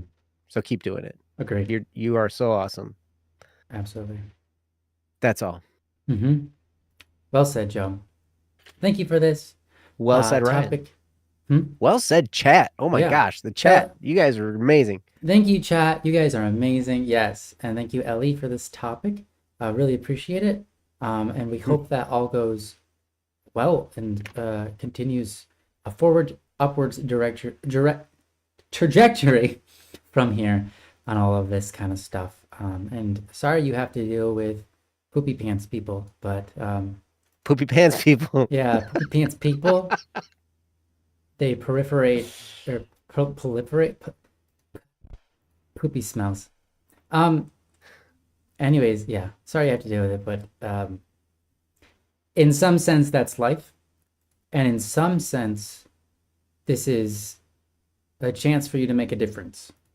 So I know ultimately it's up to them whether they accept the difference you're attempting to make in their life and choose to use it for good or for evil, but you at least have some amount of power in this scenario. So I'm glad you've come to us, and I hope that we encouraged you not to feel helpless in this scenario, but to feel empowered to push through it.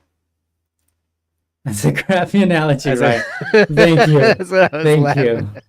Well played. You're like, why are you pooping your pants? I'll poop your pants. No, thank you. Not while I'm wearing them. I'm still wearing them. No, not even. Not even to let you borrow my pants. Bring your pants over here. I'll poop your pants. No, for thank you. you. I'm all right. Pants are all right. We're all good, right? Anyways, I returned to poopy talk. Doesn't feel like the first time. Welcome back. Welcome back. Saule, oh my gosh, I'm so happy you're here. Thank you for being here with us. Everybody, you're all amazing. nice to see all of you guys. It's been a good and eventful. Joe, would you like to go on and venture into this topic from Saule? Yeah, Saule's even here. I see that Saule Mm-hmm. just popped up in the chat. We should do this. We should do this topic. Yes. If we go a little long, it could go a little long, not guys. a problem. Yeah. Okay. Good. It's worth it. If you want to submit a topic, please do as Saule just suggested. Go to don'tworrywednesday.com and submit a topic, and we'd highly appreciate it.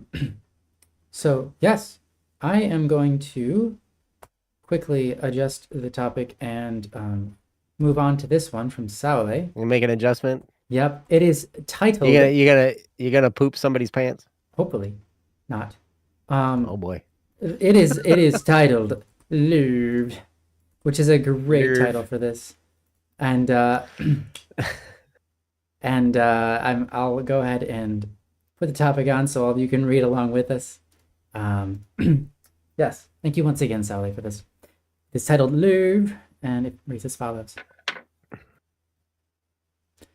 It's hard not to sing it. It is so hard not to sing that. It says, how do I do this in not the right tones? What is love? Why do we love? There we go. I did it. Okay. What is love? Why do we love?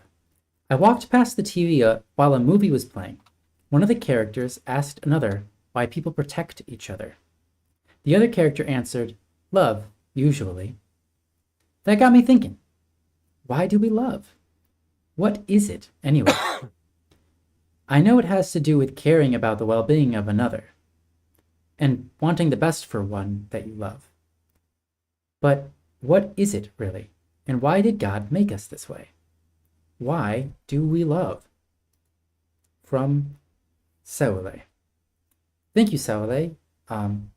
A lovely topic, one that is deep, as beyond the deepest oceans. I think a very, very depthy topic, which I'm sure we could talk about for a long time, as you are sort of hinting at the infinite.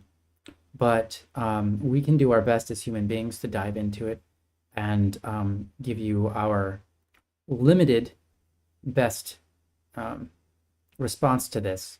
Though, again, I believe that this is a technically infinite topic that could be spoken of for the rest of time. So, with that terribly daunting introduction to it, I am excited to see what Joe has to say about this right off the bat before saying anything myself. So I'm gonna let Joe have it. Serious. Let me have it. I'm gonna let him have it. You're gonna let Joe have it. Good. Mhm. Okay, so you have a question here. So what is love? Why do we love? But what is it really, and why did God make us this way? That question, I love that you asked that, because Yeah. I got a lot of questions. You know, when I meet God face to face, I got some questions. That's gonna be one of them. Another one is sleep. What the heck, man? Like what? Like I gotta just like lay down and do nothing for like a certain amount of time, or else I'm gonna die or whatever. Like what? Why make us like? Why couldn't we just go? That's great. And like, okay, another thing, farts. What the heck, man? Like, they're funny. Like, Farts? No, pooping God in knew general. when he made what? The pooping in general. No, thank you. Yeah, like what the heck, man? Like, I just got all these questions. Like, okay, because it's funny. You hear somebody this, you know, and it's funny. It's like God knew. He was like, yeah, this is gonna be funny. Watch this. And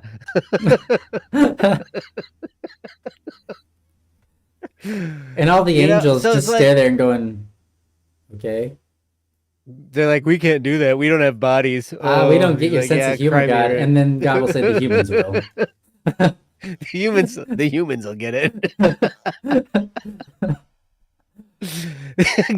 God wanted me to have joy in my life. That's why people fart. Wow, that was made for you, Joe. That was made for you. Just for me. Good. Thank you. Joy in my life. All right. Wow. Incredible. Good. What is love? Well, love, there's a lot of definitions for love. There's a lot of different ways to love. You know, there's a lot of different types of love out there as well. And, you know, like love is generally wanting the best for another person, right? Wanting them to flourish, wanting them, you know, like you feel a connection, you want to see them, you know, do well. You want what's best for them, right? That's really about the best definition of love I can come up with. You know, it's not the same as romantic love. That's a whole different animal that I don't want to talk about. And you know, but then there's family love, there's brotherly love, there's unconditional love. That's kind of the love that I tend to move toward, is the unconditional kind, because that's the highest form anyway. And I'm just like, okay, let's just stick with that. Everything else, you know, kind of comes, it's situational, you know. And right. You know, so I mean, not that like you're going to love or not love based on the situation, but like, you know, romantic love is between a couple, you know, so it involves a couple, family, it involves like people in your family. It's not exactly getting to the root of what we're talking about. Right, exactly. Right. So, but it's that genuine wanting the best for other people. And I just saw a joint thing in the chat, and I was like, "What? Who's smoking a joint?" Sorry. You're gonna have a joint thing. Okay. Anyway, sorry, my bad. Um, so I don't know, Saule. These are questions that you could, hopefully, when you meet God face to face, you can ask him. I don't know, but I know it exists. I can't necessarily explain it, but I love the people in my life. You know, I try to have love in my heart for everyone, even the people I have to confront, like we talked about in the last topic. Confrontation and doing all this kind of stuff and standing up for yourself and asserting your position and doing all this, whatever, Hmm. all this stuff. It still has to come from love. Like if I go into a confrontation and I have hate in my heart, probably the conflict's just going to escalate. That's usually how that goes. When you come in and you have a lot of rage and hatred, now you can be angry and still love that person. And it's going to go a lot better because you're going to start from the position of, I love this person, right? Mm-hmm. And so I try to foster that for anyone I meet. And I try to not hate. You do a great job at that too. I do? I do? Mm-hmm. Oh, yeah. You always have. Since I met you. Oh. You're always good. Well, thanks, Ryan. I appreciate that. I feel like I fail miserably at that all the time. That's sometimes some of the things that we do best, we're super critical on ourselves for, and That's it's true. like other people aren't even beginners at it, and you're just an expert and you don't know it. You just like, I'm trying so hard over here. Yeah. Yep. Yeah, I always feel like I'm deficient, but like I try to do that. And I don't know, like scripture tells us that God is love. And the catechism spells it out even further, like God is triune in our faith, where there's three persons in one God. You have the Father, the Son, the Holy Spirit, right? And in Catholic teaching, which goes a little bit farther than a lot of other Christian teaching, Catholic teaching goes so far as to say, okay, the Father begets the Son, right? The only begotten Son. So from the Father comes the Son. And then the love between the Father and the Son is so strong that the Holy Spirit pops out as a result, right? Like that's what produces the Holy Spirit.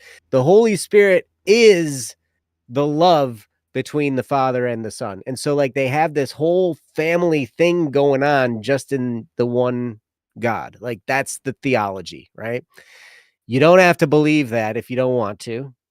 You don't have to subscribe to our belief system. It's not what the point of this is. The point is, okay, you mentioned God and you mentioned love. And so I figured I'd throw that in there, right? So love is in the being of the person of the being who created everything out of nothing. And we have that in us, that love. We were created with that. We were created to love one another. We were created to be in community with one another. We were created to love the world we're a part of, to love and care for it, and to also love the creator that made us. And, to say it's wanting the best for someone else, I mean, that's the best definition I've heard, but it also falls so short of what it feels like. Yep. It's just like words can't describe that feeling. Like I could talk forever and not even come close. Because you know it when you feel it. You know when you feel love in your heart for someone. You know when you feel love, whether it's, whatever type of love that it is, you just know because you feel it. And it's there. So I'm sorry I can't answer a lot of your questions here. They're beyond the scope of my level of thinking. I have a finite mind. And so, I don't know. But as far as what love is and why. What it is, we can feel it, we know it. It's that connection to another person, it's that desire to see the best for them happen, it's the desire for them to, love us back, whatever it is, right? And why? I think we were created this way because that's what creates harmony. That's what creates all of us together moving toward whatever end it is that we're moving toward. I love Ryan and we work together and we do a lot of stuff together. And, because we love each other, we get along really well. When there's an issue, we talk about it, you know, because we love each other. And I don't know, like that's tough. It's tough. Hmm. I've loved a lot of people. And like I said, I love, all of you guys in the chat. I love you guys too. And I mean it. And it's kind of there in your heart. So I don't know if you have anything specific in this question. It's kind of broad. And maybe that was done on purpose. Like you just wanted to hear us expound a little bit on the notion of what love is. And that's totally fine. We can totally do that. So I'm going to turn it over to more of an expert than I am at love, and that is Ryan. Well, I will give it my You best. are. I'm not an expert. You will give it your best. You'll give it your best or I'll poop your pants. Okay, guys, we're going to give it our best, all right? I don't want poopy in my pants. Joe poopy You don't in my need pants. you don't need Books. Joe poop. You don't need Joe poop in your pants. I don't need my own poop in my pants, you know? That's true. That's true. You probably just don't need any poop in your pants. Yeah, that'd be good. So with that said, yeah, it was intentionally broad, said Soleil. That's great. No more poop streams. No more poop streams. What the heck, dude? Come on. Come on. Come on. I want a poop stream. Oh my gosh. Okay, well, Soleil, I'm gonna give this my best. Love is a great and deep passion of mine, one that I have spent a lot of focus on. And it's probably one of the things I focus on the most in at least forming myself and conforming myself to God. And one that drives me to do a lot of the things I want to do that are good for the world. So love is a beautiful thing, and I hope that I can convey it the best way. The best way to elevate it to a status that is deserving. And yeah, so Joe mentioned God is love, and that's a strong statement, and that's a really important statement. If God is love, then one could gather that love is God. Now, that obviously is an argumental fallacy to some degree. People say, well, A equals B is not the same as B equals A, so it could be a clarifier. But if we're allowed to say God is love, which is God is way more than everything, just like anything, like God, one dimension of God might be kindness. God is kindness. Well, no, he's more than that, right? But we say God is love. I truly wonder if God is not. But if that is in human way, the most descriptive thing we could ever say about God. Because, yeah, we struggle with the mystery of love too, right? And we struggle to understand it and understand ourselves and why we love. But I think we're given that as the framework to understand God. Because if we can come to love, if we can come to desire love, if we can come to accept love, if we can come to want love, so too will we want God. And if we want God, then that's one of the most important things. Because here's the thing. I mean, this is all theological, and I'm sorry for those who aren't necessarily here for the theological stuff, but this was mentioned, and so these of that mindset. So I'm hoping to kind of expound upon it in a way that I can understand it, so that maybe those who aren't interested in God can at least see the framework, and understand it in their own way. But if so, God, Joe pointed out that the Son of God was begotten, and then the Holy Spirit is made out of the love that the Son and the Father had for each other. It's that same love that creates us. The best way I can describe this, and this may be not necessarily a theological truth, but I think it's close enough to the truth that it's worth saying, to understand, at least, to understand God and to understand love. God thought of us. God thought of you, Saule, and loved the idea of you so much that he couldn't even prevent you from just being created. Because his love existed for you, it forced you into existence, whether he wanted it to or not.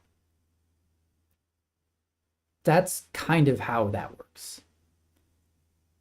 Love is his love for you, that desire, that wanting to be in your life and you be in his life, that wanting for you to blossom and have your experiences as you'll have them, for wanting, for more than just want, but just that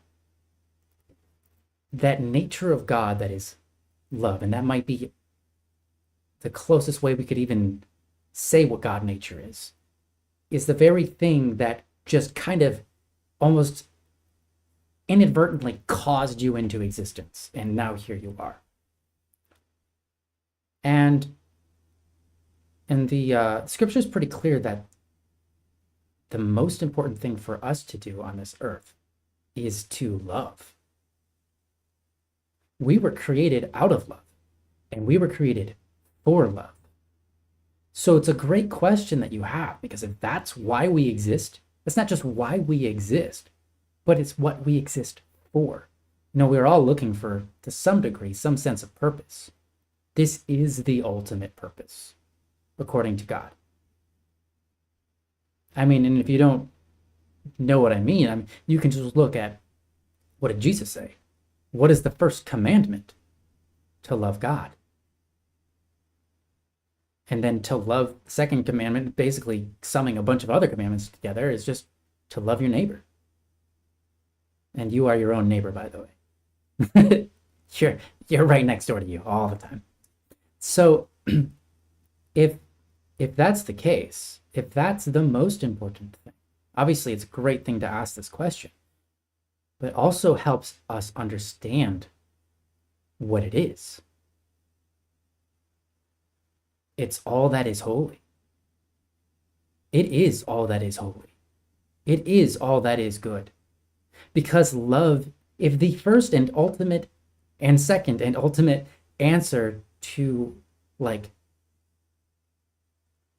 God's desire for you in this world, and God's reason for you in this world, and the whole reason you exist is love. And the commandments are to help make you a holy person. Then you could surmise that to love is to be holy, is to desire the best. But what is the best? It is holiness. It is that which produces all good things, and that which turns all things into good things, even if they were evil to start with. Love does that. Love does that. Hope is, it's like if you look at every virtue that there is, humility, mercy, patience, you could go down every virtue. They're just they're not a subtraction, but like a fragment, a very specific identity of what love is. Yeah, it's like love in those particular situations or Ex- those particular instances where, you know, yeah, it's the outpouring of love in that predicament or whatever. exactly. That's exactly right. That's exactly right. So if you want to know what love is, strive for the virtues. Each of one of them is love. So what is love? Well, love is every virtue. So love is humility. And isn't God humble? I mean, his life on earth as we watched it in Jesus, he appears as like, I mean, I don't have to tell you that. So you know how to work through that. And anyone who doesn't understand the story, that's totally fine. But I don't got all day. Got 1 minute till we close. But God is humility perfected. And that perfection is infinite. And that's just one one aspect of love. So if you want to know love, understand to the highest capacity you can what humility is. If you want to know what love is, understand to the highest capacity you can what purity is. Purity, or you could say chastity, or there's other options for words there. If you want to know what love is, understand to the highest capacity what faith is. And by faith, for those who are not, of the faith, if you will, faith means in this context not to just believe in without reason. It doesn't even mean believe in with reason. To have faith is, you can use it in the sentence. For example, I gave Joe my car keys. Like, wow, why would you do that? He's like, well, I have faith he'll return it. I have faith in him to fix it up for me. I have faith in him to whatever.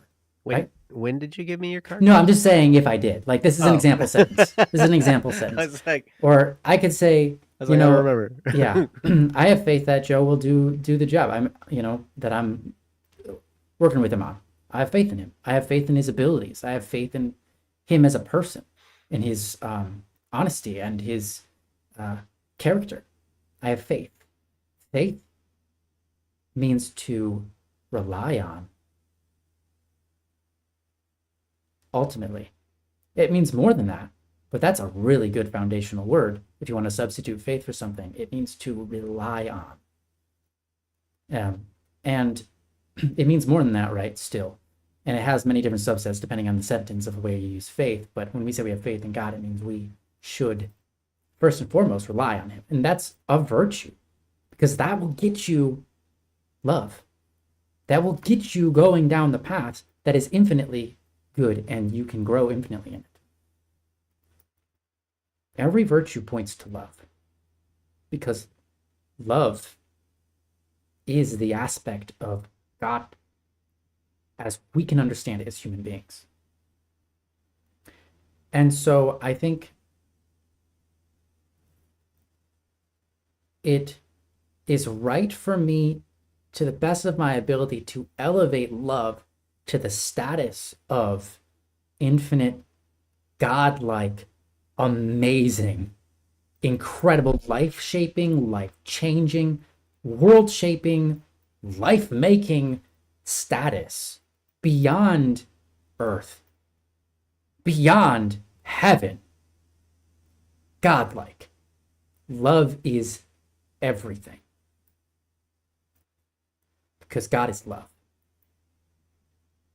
And if we can see love like that, and we can aim for it and aim to enact it however best we can understand it, likely through the virtues, through understanding each other, through recognizing we were put in a world with all sorts of different people with all different kinds of opinions, and there's no one person on earth that you will agree everything with. So therefore, love is mandatory for you to be here on earth and make something good of it. It's like we are in the perfect environment in this earth for love to grow in our hearts, because God keeps us as free-willed creatures who have free will. And it says so in the scriptures. The main reason we are free is ultimately to go and be able to love God and love our neighbors, because without it, we can't love. So if we can understand our free will through the lens of love, we can understand love a little bit better. If we can understand the virtues through the lens of love, we can understand love a little bit better. If we can understand our friendships and we can understand our relationships with others through the lens of love, if we can understand our position here on earth and the problems we go through and the goods we go through, all the gifts that we're given and are undeserving, all of the things that we believe we've earned, all of the things from God that we have, and they're all God's things. We're using God's matter to make them. All of these things. Even the ideas aren't really ours a lot of times. So it's like everything is a gift. And if we view that world that we live in through the lens of love, it will help us to understand love even greater. Because love is the whole point. And so I hope that convicts you to continue this journey of asking, what is love? And why do we love? And why did God make us this way? Because that's kind of the whole point. To discover how will you love? To discover what love God put in you. Because it's not all the same. We're not all going to do the same things with our free will. We're not all here for the same exact kind of experience or fraction of love that we're capable of. We all have different capacities. We all have different natures. We all have one source, and that one source is love. So I would say, continue asking those questions. Continue digging into that and pursue it, because that's going to give your life meaning like nothing else in this world ever can or ever will. Because it's the ultimate reason for everything. It's the ultimate reason for everything. It's the ultimate reason for everything.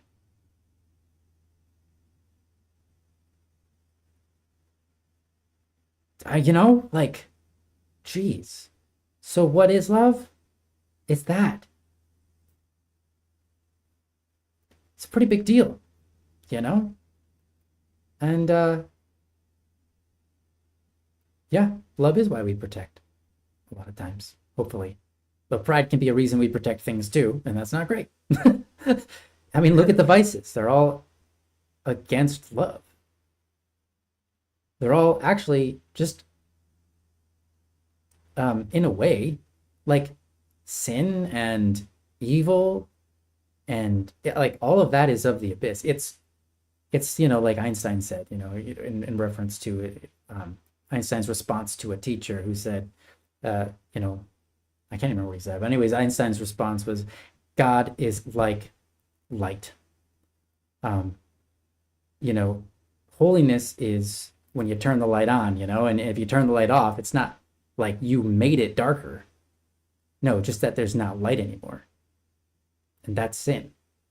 Sin is just an absence of light. Sin is an absence of good, holiness. And so, unfortunately, sin and evil aren't infinite for those who are evil and want that. I guess it's not unfortunate. Sin is just a lack of what could be. It's a lack of goodness. It's a lack of love. So if we can desire the good, I think that's a good foundation for understanding what love is, because it is the desire, the will for the good of another. It's a pretty good foundation to work from. But I think like Joe was pointing at, it's a little bit shallow. Even if it's a great framework so to help guide our actions and thoughts. In reality, it's a shallow look at the infinite. Mm. And I think it's always worth digging deeper into these things. Because these things spawn infinite. Good can excel infinitely because God is good. And love is infinite. So that's an amazing direction to head in. Anyways, this ended up being a religious talk, but it doesn't need to be. But I can't get around it. You know, this is my mental framework about life. And, you know, there's people who say that, you know, you believe in God because otherwise you're afraid you're going to go to hell. And it's like, no, not for me. It's because I love. Because I see how good love is. And I want to love everything. So that's all I can do is share that. And because that's my mental framework about life and others and everything. And so that's my answer for you, Sally. And I hope that was at least a glimpse into an answer for you so that you can kind of understand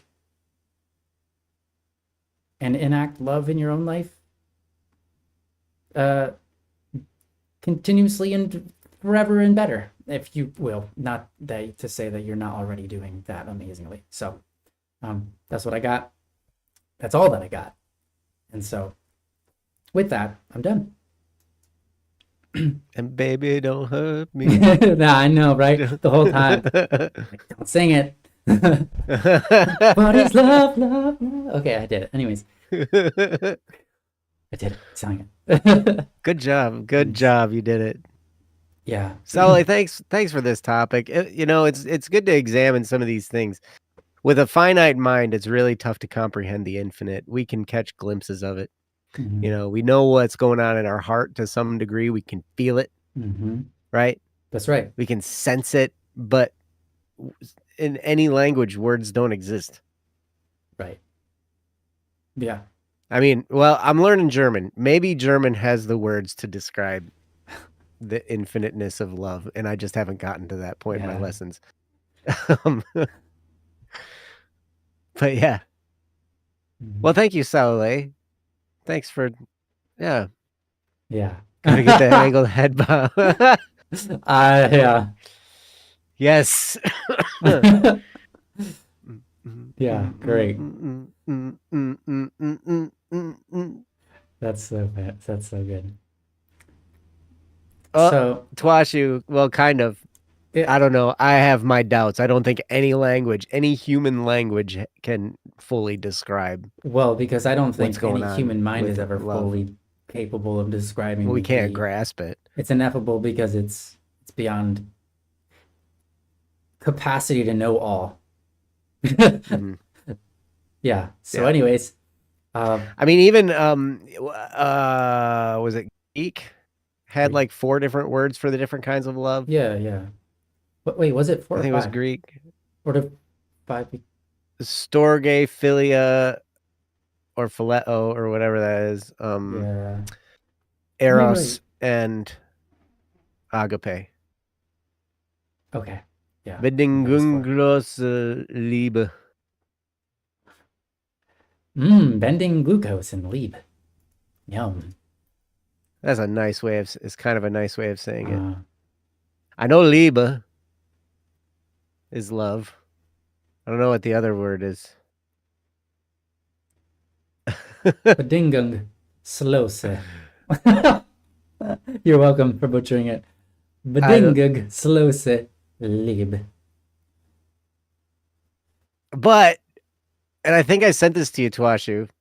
It's basically condition. Okay. Oh, unconditional love then? Got you. Okay. Got you. Unconditional love, right? I learned how to order sparkling apple juice for my lawyer. Yeah. Well, go ahead. I'd have to look at it and read it. Like, hold on. Und für meinen Anwalt eine Apfelschorle. Schorle. Whatever the Apfelschorle. Yes. Yeah. Sparkling apple juice. And for my lawyer, a sparkling apple juice. Because that's Hmm. what you do, is you Yeah. order sparkling apple juice for your lawyer. Any Dude. anybody would go What? to any person going on vacation to Germany will of course bring their lawyer along, and will of course go dine with them and be ordering for them. Order the Apple sparkling juice apple juice. specifically. Right? Yeah. That's what you're supposed to do. Mhm. Dude, if I bought a sparkling apple juice for my lawyer when I was getting divorced, she'd have looked at me funny. She'd been I like, bet she would. how about a scotch? Yeah. That's great. Apple you- Schorle is so dang good. I believe you. It's good. Yeah. It's good. I bet it is good. That's funny. Ja oder nein. That's yes or no. Rechts oder links? What's that? On the right or on the left? Oh, that sounds so like lecker. Rex Sehr order lecker. links. Schmecker. Rechts. Something like that. I'm so smart. You're so smart. No. Joe is smart. I'm just on a 189-day streak in Duolingo, and so like I'm Wow. learning how to order apple juice for You're a champion, dude. That's amazing. Oh no, I don't know about that. It's hard, man. It's hard to stay in those. It is. It's a tough language too. It's weird. It's there's stuff that's flip-flopped around. Yeah. Like sentence structure is different. I remember hearing when I was a kid. Thank you, Twashu. English closest language to English is German, and I'm like, who thinks that?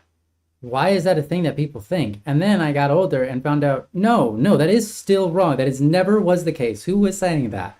Why was I taught that as a kid? It makes no sense. English and German are very different. Wait, Wix, are you at a Chinese restaurant? What? Like, are you saying die Katze ist sehr gut? The cat is very good. The cat is very good. Bitte essen Sie nicht die Katze. Oh, don't eat the cat? Yeah. Oh. Wow. I guess German is great. Yes. But see, that's saying please don't eat the cat. But what it is, it's like please eat you, not the cat. Yeah. Not in that context. Right? That's great. 60% lexically similar. Wow. Yeah, please eat you, not the cat. So it says English is a Germanic language. So it comes from so it's not that it's closest to the language of the Germans, but it is a Germanic language, which means it's an origin, it's a place of origin sort of thing. Or it's a concept origin? Is that a concept thing or a location thing, being Germanic? I don't know. That's a good question. Sorry, Wix. I knew what you were saying. It was there, so I just had to. Me too, Alfonso. 600 years ago, they would have been very similar. Okay. Cats are great. So basically the same. Okay, yeah, fair enough. I get that. You're right, Wix. You're right. I stand corrected. I mean, you know how to say credit card in German? Credit card? Does it just sound like credit card? Kreditkarte. Yeah. Kreditkarte. Yeah. Beautiful. Beautifully said. And you know how to say menu in German? Menu? Speisekarte. Oh, wow. That's really close to Kreditkarte. Kreditkarte, Speisekarte. Well, your accent's good too. At least from my ears. I'm sure it's not to a German, but it's better than mine. Oh, I speak German like an American, probably. Oh, probably. Yeah. It's fun. I enjoy this Oh, menu does work too. Okay. menu works. Oh, okay. Do you know How how do you to say say Pokemon in Pokemon? German? Pokemon? No, they say it weird over there, don't they? I remember hearing the word Pokemon in one location, and I was like, "Excuse me, why would you say it like that? Why would you?" Couldn't. I don't remember what it was though. It was really funny though. Twashu, how do you say Pokemon in German? I'm guessing it's just Pokemon. It might be a different language that kind of slaughters it. It's so fun hanging out with Germans Oh. though, because like they'll speak German and Krankenwagen. Yes. Krankenwagen. I don't think that's Pokemon. I don't think that's Pokemon, no. But it's so funny because like they have adopted some English stuff, Yeah. and so like you'll hear, that I hear German, and then I hear Joe, and I hear German, Joe, German, Joe, German, hear me out, German.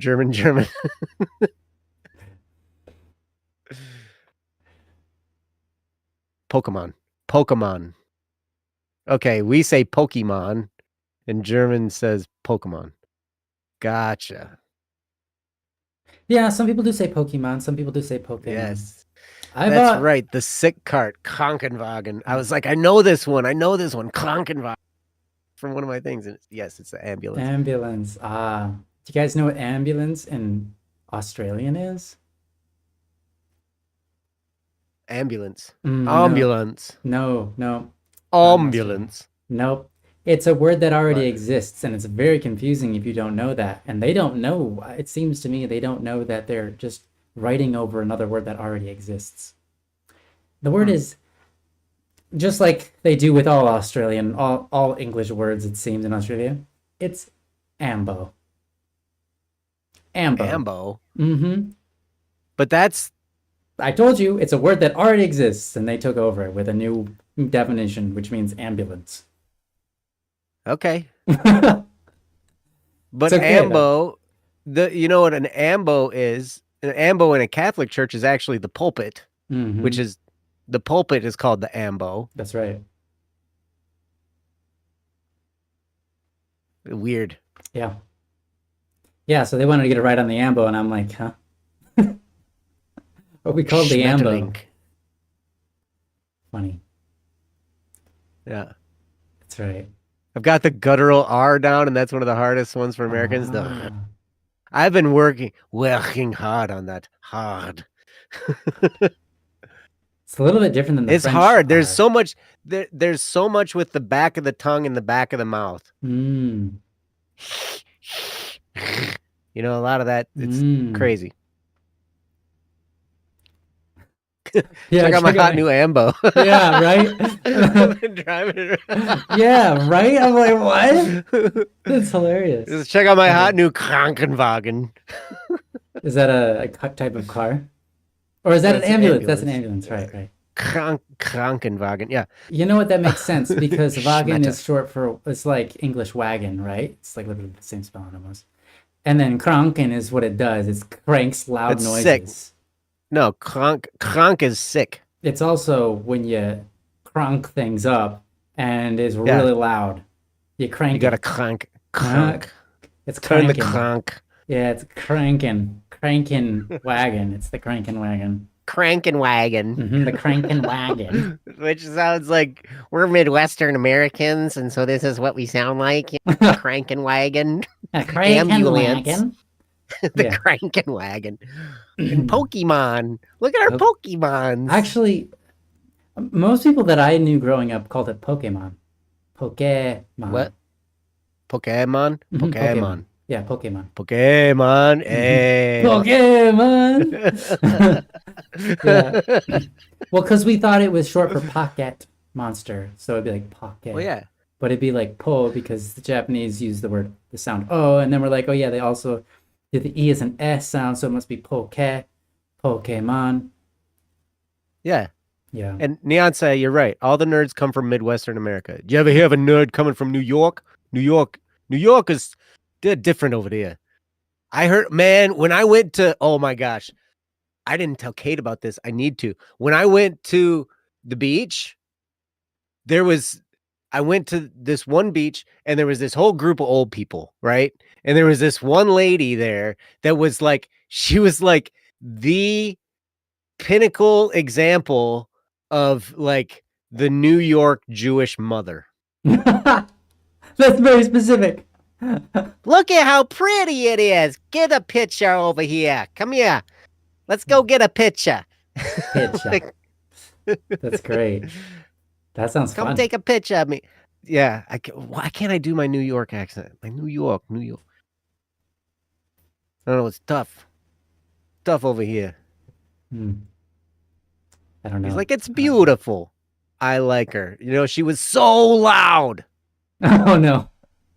Loud, man. I'm like, I want to just chill. I hear this old New York lady. Like, I understand that feeling. But you gotta love him. But I never heard a nerd come from down south either. Oh, I've seen. Never heard of a nerd from Georgia. They're all too kind and nice. I've seen and lots definitely of no Georgian... nerd down in Alabama. I'll tell you, down in Alabama, there's definitely no nerds down there.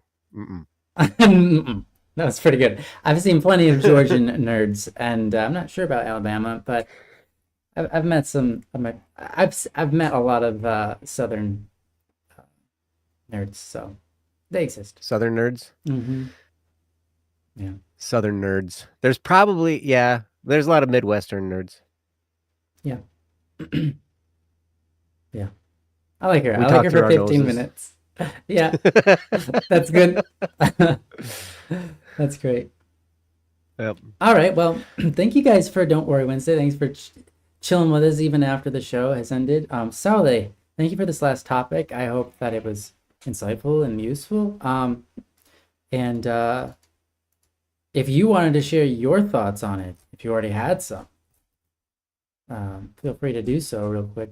Though, ending, but thank you everybody for being here and sharing your thoughts throughout the stream. It's been lovely to hear or see your thoughts and your advice. So I really appreciate it. We love you all, and we thank you for being here. And I love you, Joe. And I love you too. Thank you. I love you. I love you, chat. I love you all. Mm-hmm. I'll be excited to see you guys all again next Wednesday. And next Wednesday. Yep. Next Wednesday. We're going to do it again. We're going to do this again. We're going to do it again, guys. Every week we get to have all this kind of fun. Back. Isn't that awesome? Yeah. Yes. That's so cool. What a life. It's great. All right. Well, with that, I love me and all you do. I love you and all of me too. Wait. I love all of you and me too as well. I love me and you and me and you. Keep it cool till next Wednesday. Thank you, August. See you, Hero. You're amazing and beautiful. Bashu as well. Sawale, thank you again for this topic. Fantastic.